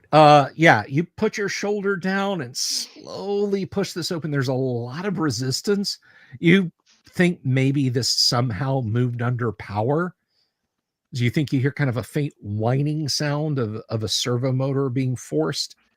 But when you lean away from it, it only very faintly, like it would take many minutes to close back. But you can see now, your light illuminates, you're in some kind of tunnel. Your light source shows that it goes to the left and the right. But directly in front of you, you can see 3 pre-cataclysm vehicles sitting. They are heavily rusted. They're spongy wheel coverings that cover the metal hubs. You've seen these things dotting the landscape before as you've explored. That material has rotted and collapsed. But the main interior cabins of each vehicle is intact. I know this isn't what we're looking for, but maybe there's something useful in one of these things. Obviously, they're not going anywhere. I'm gonna see if are there door handles on these? Obvious doors.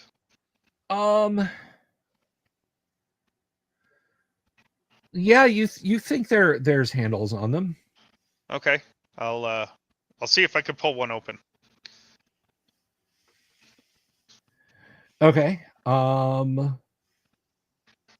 Yeah, you kind of fiddle with it for a second and it does open.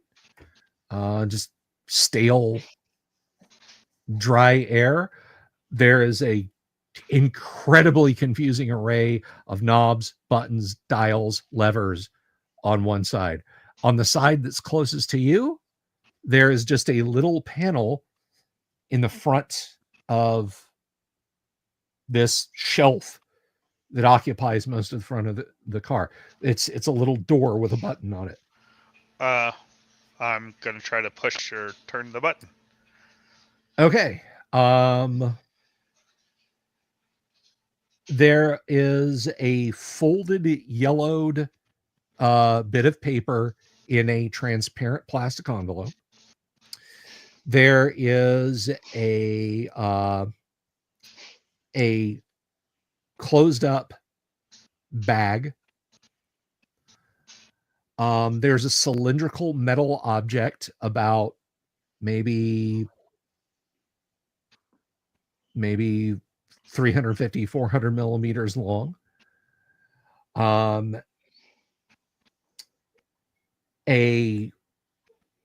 What looks like a bracelet that when you open, you can immediately see your eye is drawn to it. There is a faintly green glowing disc on the surface. At a glance, it looks like a fiendishly complicated clock. And the hand, there's a hand that is slowly moving on it.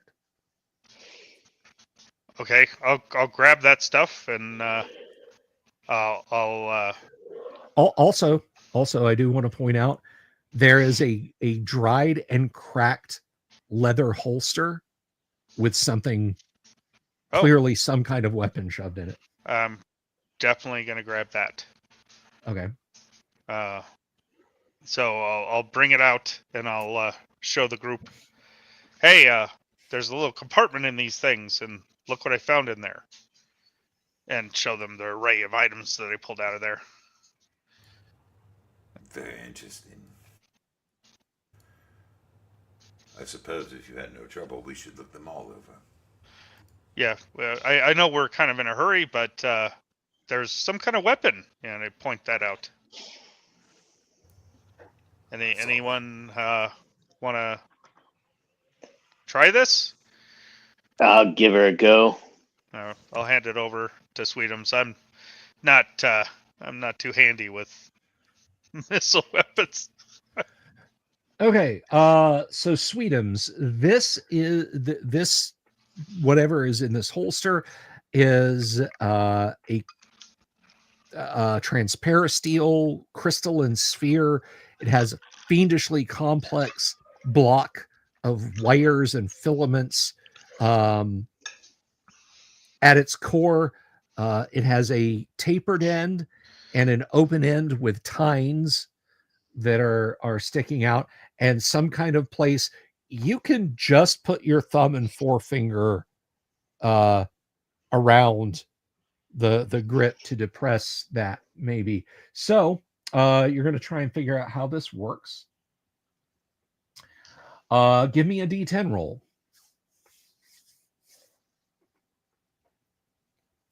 I'm going to back away while he's doing this. So, so Sweetums' no sensory nerve endings gives him a +2, but he also has heightened intelligence, which gives him -2. All right, so it evens out. But he also has an intelligence of 17, so I think that also gives him a -2. Okay, yeah. You're like, all right, yeah. Point this there. Give me another die roll. Unfortunately, I can't have you disintegrate yourself, but go ahead. Ooh, maybe I can. The total's out as 6. Yeah, you're sort of turning it over. Maybe there's a grip safety that your big hands can't fit around. Give me another roll. Yarrow's standing behind him. 5. Just to say. Okay, yeah, it does have a grip safety, which you can depress with your pinky. This thing looks like a toy in your hand, dude. Give me another D10 roll. All right. Hey, yep. 0. Okay. Yes, so this is a stun ray. And let me tell you what this does. You're able to determine that it has 7 charges left on it. And I will clue you in.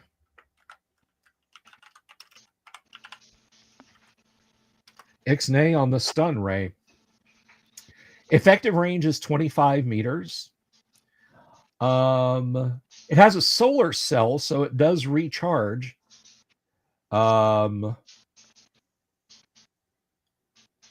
If this ray hits, the victim will be stunned for 20 minutes less 1 minute for each point of the victim's constitution.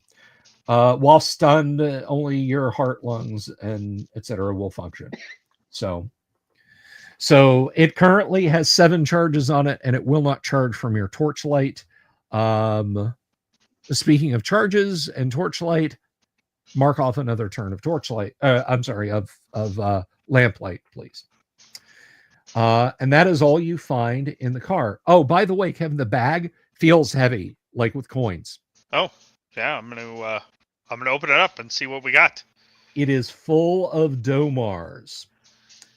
Now, I do want to point out that and Domar Arigato, yes. I do want to point out that the Domars were used pre-war, so this is not this does not shock you. I mean, it's not like in the Fallout games where you're like the first person to enter an area since like before the war, and you open up a safe and there's like piles of bottle caps. Yeah, that's really strange. Yeah.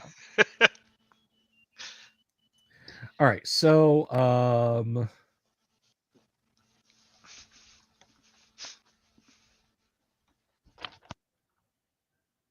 let's see. The Domars, 350 Domar. All right, I'll write it on my sheet, but I'm gonna consider it party treasure. Okay. All right. The only other thing interesting about this vehicle that you note is that there is a compartment on presumably the rear part of it. Oh. between two wheel wells that is slightly ajar. I look and see what's in the jar. So you mean you go over and open the trunk? Yes, I do. All right. I was like, look, they have all kinds of storage places in these things. Okay. As you do that, Don't tell me there's a trunk monkey in there. No, there's They're a all trunk. mimics. There's a trunk chuckwalla, which you know what that is. So the chuckwalla, just to describe it physically briefly, it's an iguana-sized creature. It has kind of an enlarged head. And Is it like Chuck Norris? Fortunately, no. Because then it would be a bearded iguana, and behind that beard would be another fist. Let's see. Chumbawamba? I've never seen one of these. Yeah, you'll get knocked down, and then you'll get up again. Oh my god. I do it. I do it. How many couldn't songs resist. are we going to allude to? You couldn't All of resist. them. Yeah.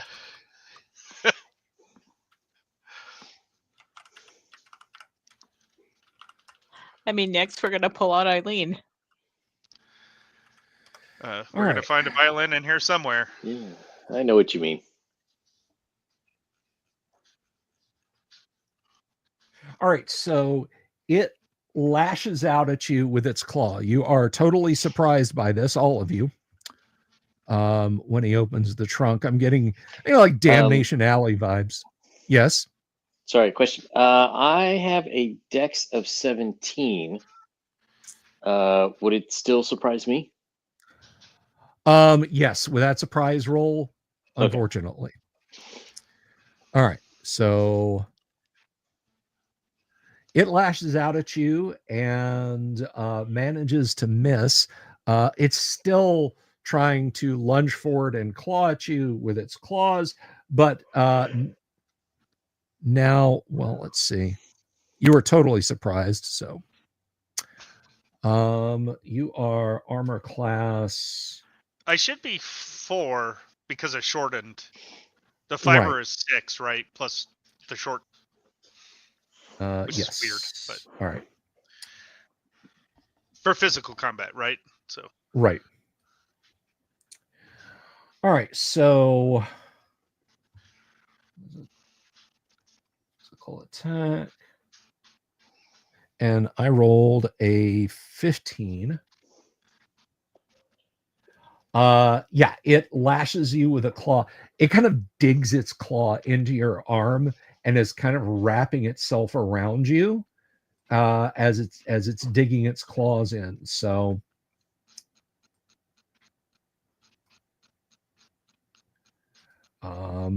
what was this brainiac lizard trying to do here?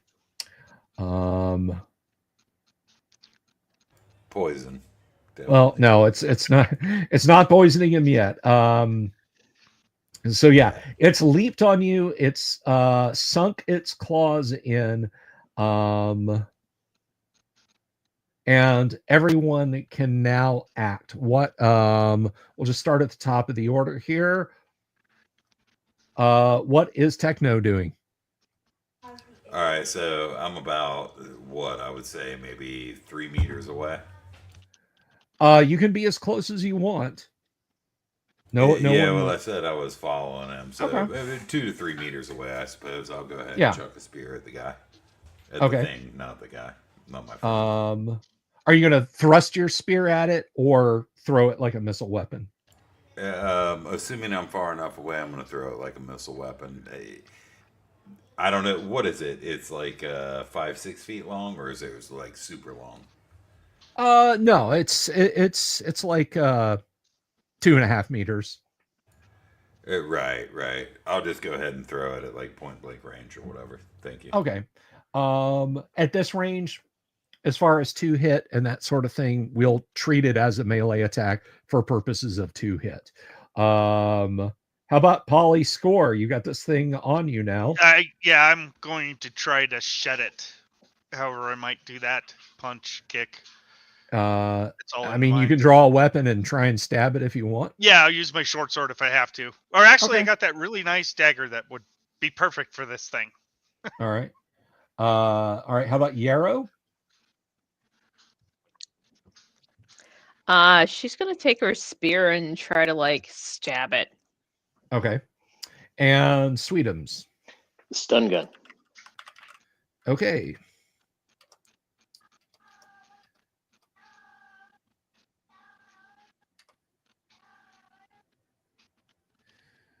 Alrighty.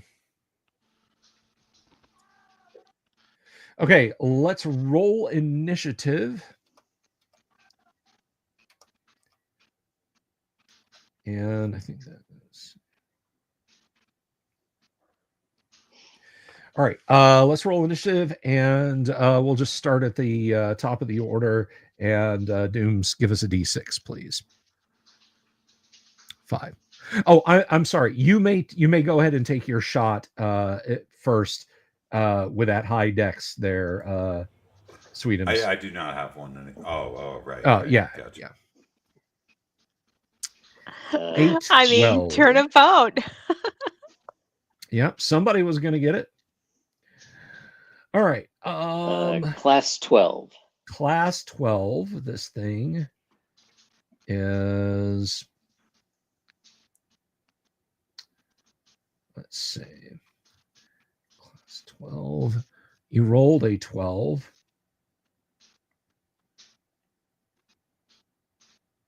Yeah, it kind of darts behind your friend's arm and you miss it.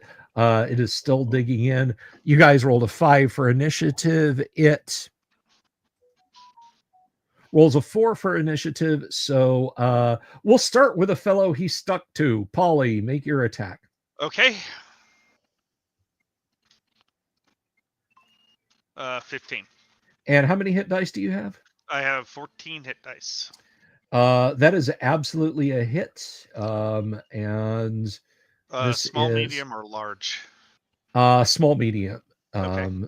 So it's 1d4. for the knife. Yep. Slice for 2.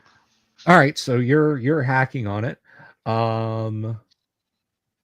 Let's see. And next up would be Techno. Thrown weapon. I'll throw that spear, All right. but it's negative. 6. Yeah, that's not going to hit. Your spear kind of clatters down. You didn't throw it far. You can pick it up and attack with it in this round. You know, you weren't like hurling it across the parking lot. And finally Yarrow. That will miss also. Yep. Okay. We need to get this thing off of me, guys. Okay. It's narrowing its eyes and you can kind of see veins throbbing in its head. Okay. Next up is Sweetum's going to try and shoot it again. You have 6 shots. Oh yeah, he'll say, "Hold them still. That's good eating." All right. Roll to hit, please. It's a class 12 weapon. Oh, 6. Boom. He didn't hold him still. I'm guessing everybody else is doing the same. Yep. If I activate my force field, will it repel this, or will it be inside the force field? It's attached to you. Unfortunately, it's going to be inside the force Okay, field. just want to make sure. So I'm going to continue stabbing it. That's fine. Okay. All right. So everybody's stabbing. I know what it's. Grab my short sword. I'm not going to pick up that spear. I'm just going to close in with the short sword. Get a better look at it. I know what it's doing. So why don't we roll initiative? And we are to Kevin. All right. Initiative. Oh, come on. I was doing so good. All right. It concentrates hard. No, I'll stab it so it stops concentrating so hard. All right. Let me see.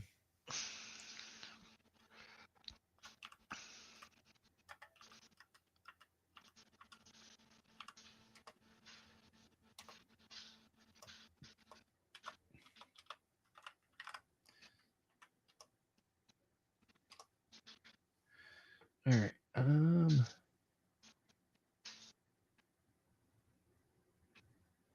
Okay. Make your 2-hit roll. 15. Hey, a 15. All right. Roll your damage, please. It's the same. I basically did the exact same attack. All right. You take 2 points of damage. Oh, that's nice. It's reflecting. Yeah. You stab it. Your knife kind of stops, maybe like a couple of millimeters short of its skin, and you look in horror as the back of that hand, a gash like from your knuckles to your wrist, just flares open and blood starts to pour out. Next up is going to be Techno. Is that something that happens basically so quickly that it's simultaneous with what I'm doing? Yeah. All right. Yeah, I chop him or stab him with this short sword. Okay. That should hit. It's weapon class 3. Yeah, that does hit. Roll a d6 damage. Yes, sir. 4. You take 4 points of damage. Same thing. You thrust your sword at it, and you feel a horrible, cold, sickening, squenching sensation of a blade slamming through your armor. And you can feel blood pouring down on your waist. Make your attack, if you would, please. There, Yarrow. A 14. A 14, a solid hit. Roll your damage, please. This is a spear. This is going to be a d6. Yeah, you feel the thud in your chest and cry out as blood starts to stain the front of your tunic. So let's see. That was 1, 2. All right, third melee round coming up. Is all right. Is Sweetums going to fire on this thing? Yep. All right, go ahead and take your shot.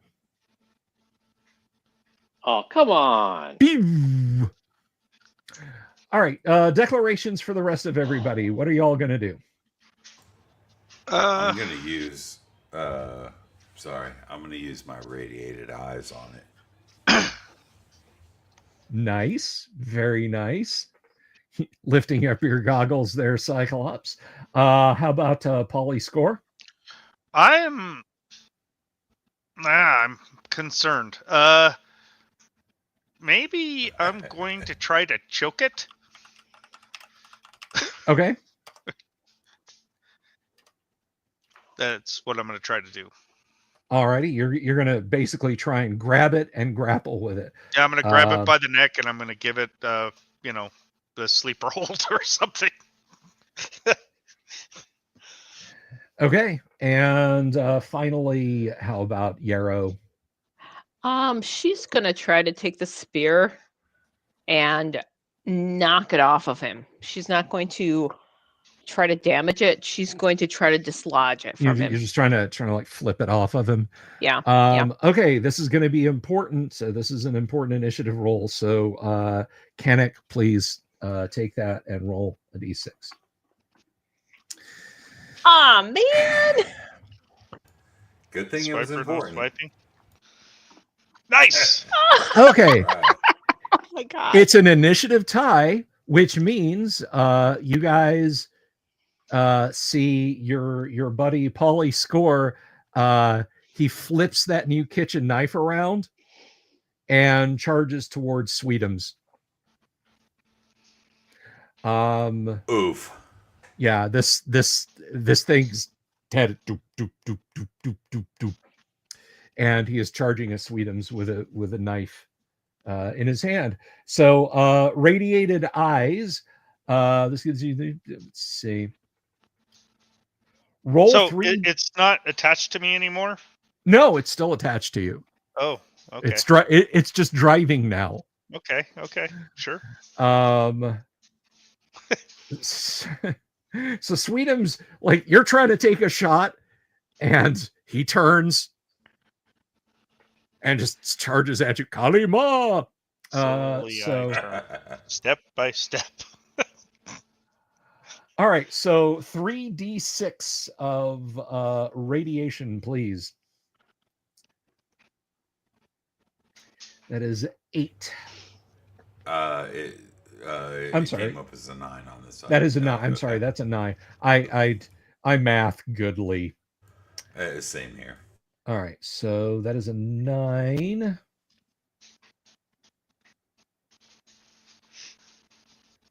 Okay. You burn this thing, and it opens its mouth and hisses, and so does your buddy. Oof. All right.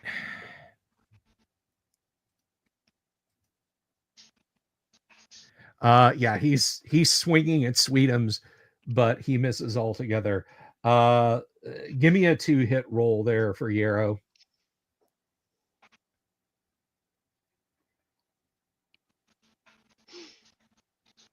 Yeah, that's gonna miss. Okay, a new round. Sweetums, are you trying to stun again?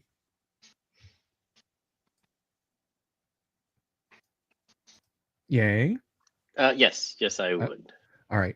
Make a 2-hit roll. Are you aiming at your pal, or are you aiming at the lizard on your pal? No, I'm gonna aim at the lizard. All right. Oh, 11. Let's well, see. 12 didn't make it, so Yeah, that's not gonna hit. So declarations from Yarrow and Techno. All right, so Polly is like held for the most part by this thing. Yeah, Polly is trying to stab Sweetums. Right, and he's not getting anywhere with that. Well, he hasn't so far. Right. I mean, I guess I'll try to telekinesis the knife out of his hand. And I don't know what that does either. So telekinesis. No, that's fine.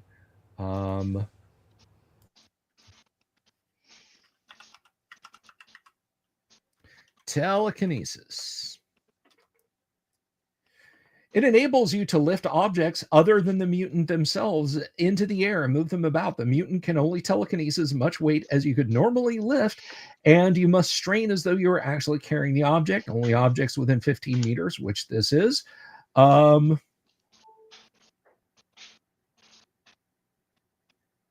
a mental attack. It is a mental attack. Okay, so you may attempt to grab it with telekinesis on your initiative. Treating this as a mental attack. That's the artifact tables. I do have the let's see. We're just gonna make this real simple because it's not actually, I think it is given. I have the screen finally, Dooms, so I can yeah. I can look up stuff real easy. All right.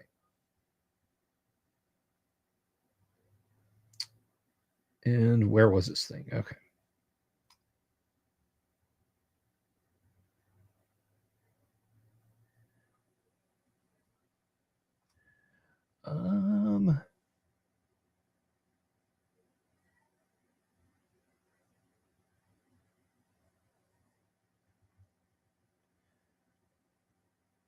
Doesn't really say, so I'm going to treat it like that. So go ahead and, or well, you'll be making a mental attack on it. Sure. And how about Yarrow? What is she doing? She's again going to just try to separate the two of them without causing damage. Okay.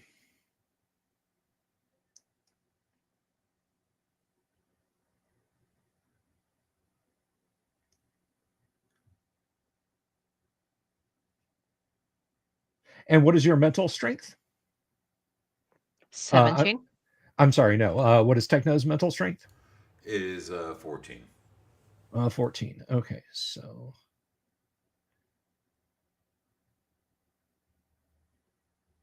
okay. I know what poor Polly's score is about to do. So let's roll initiative, and Yang, give us an initiative roll. Nice. All right. Okay. Give me a D20 roll, if you would, please. Techno Dooms. Sir. Techno Doom. Rawr. That's a All 12. right. You grab it. It is not able to resist, and you have absolutely broken its physical hold, because it was basically concentrating on symbiotically controlling Polly's score. Polly, like, you're rushing towards Sweet, or you're waving the knife at Sweetums, and then it just kind of stops, and there's this lizard like trying to reach you again and claw you again. Yarrow may try and bat it with her spear. Go ahead and roll your 2-hit.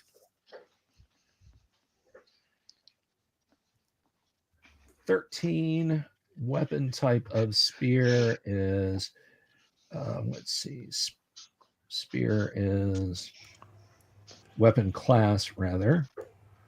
I think it's 1. It is 1. Oh, it's 3. It's 3. It's 3. Yeah. Oh, it's incorrect on the screen. The Game Master screen. Yeah. Is it really? It is. I saw it as 1 in the book, but Really? Well, you know what? I use polearm, so maybe. Yeah, spears is with the clubs, hammers, lances, maces. Okay, so right. it's 1. Our short sword is 3, though. Yeah, yes. It is. He wants to notate that. Okay, so weapon class 3. You rolled a. What did she roll? An 11? 13. A 13. All right. I'm sorry, weapon class 1. Oh, just misses. Just misses. Yep, all right, and now, Polly, that you realize, no, I don't want to stab my friend. Get out of my mind. What does Polly wish to do? It's separated from me. It is separated from you. I'm turning on the force field. Okay. You are force fielded. It's a new round, Sweetums. You have 3 shots with a stunner left. The thing is now moved away and floating in front of you. Do you want to take a shot at it again? Yes, I do. All right, roll it. Oh, finally. 18. You hit it. So basically what we do is we treat this as a poison attack of 3 dice strength. Or no, I'm sorry. It's a strength 20, and then we compare it to this thing's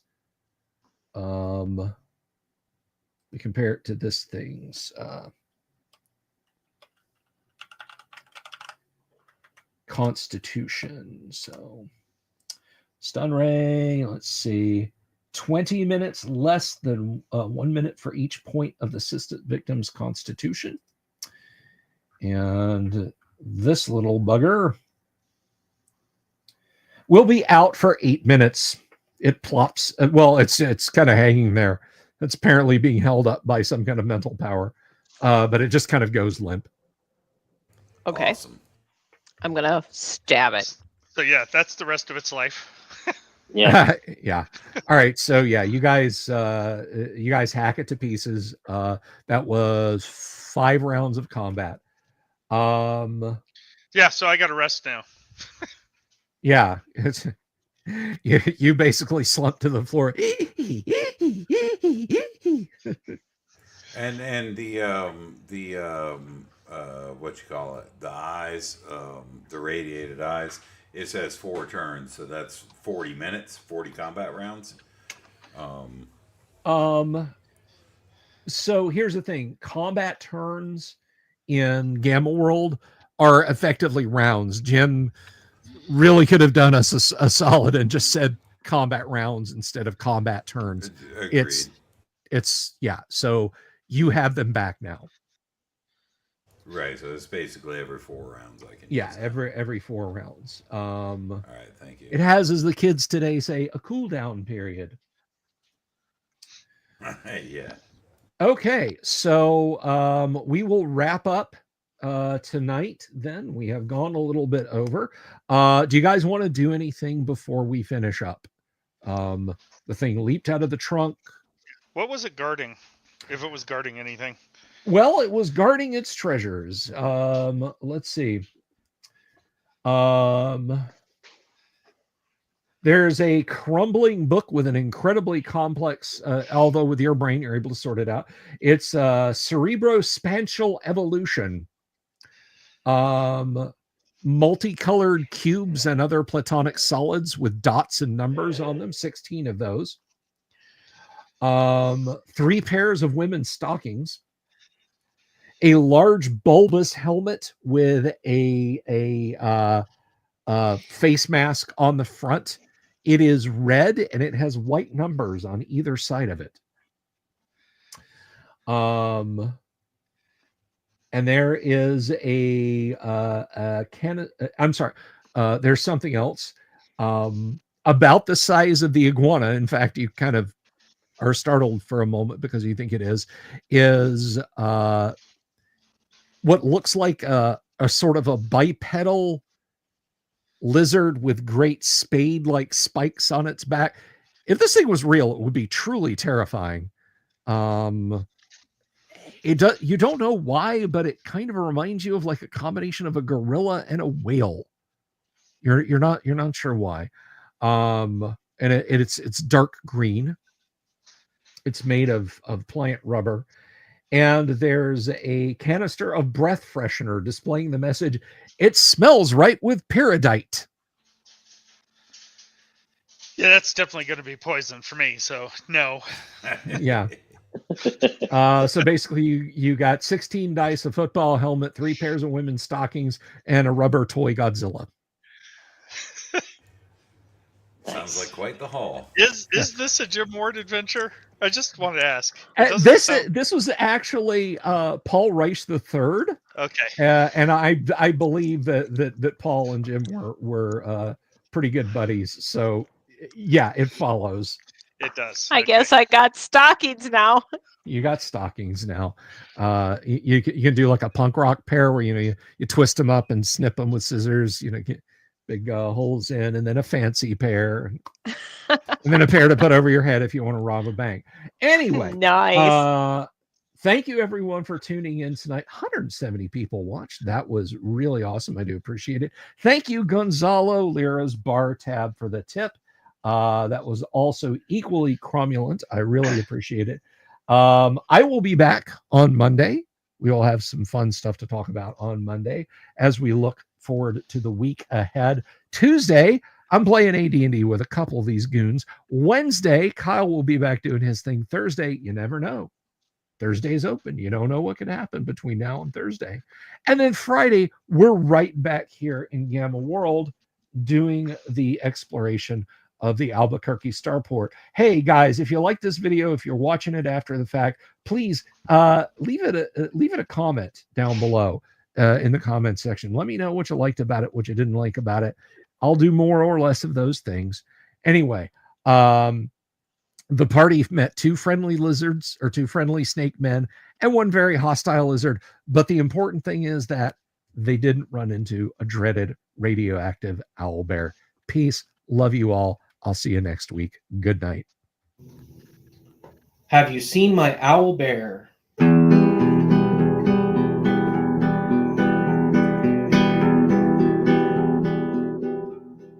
Here's to all the weirdos everywhere in the woods and in the air. Have you seen my owlbear? Should I shave off all my hair? Bobs are all around, some live in tunnels underground. Some are fat, some are rich, some are sleeping in a ditch.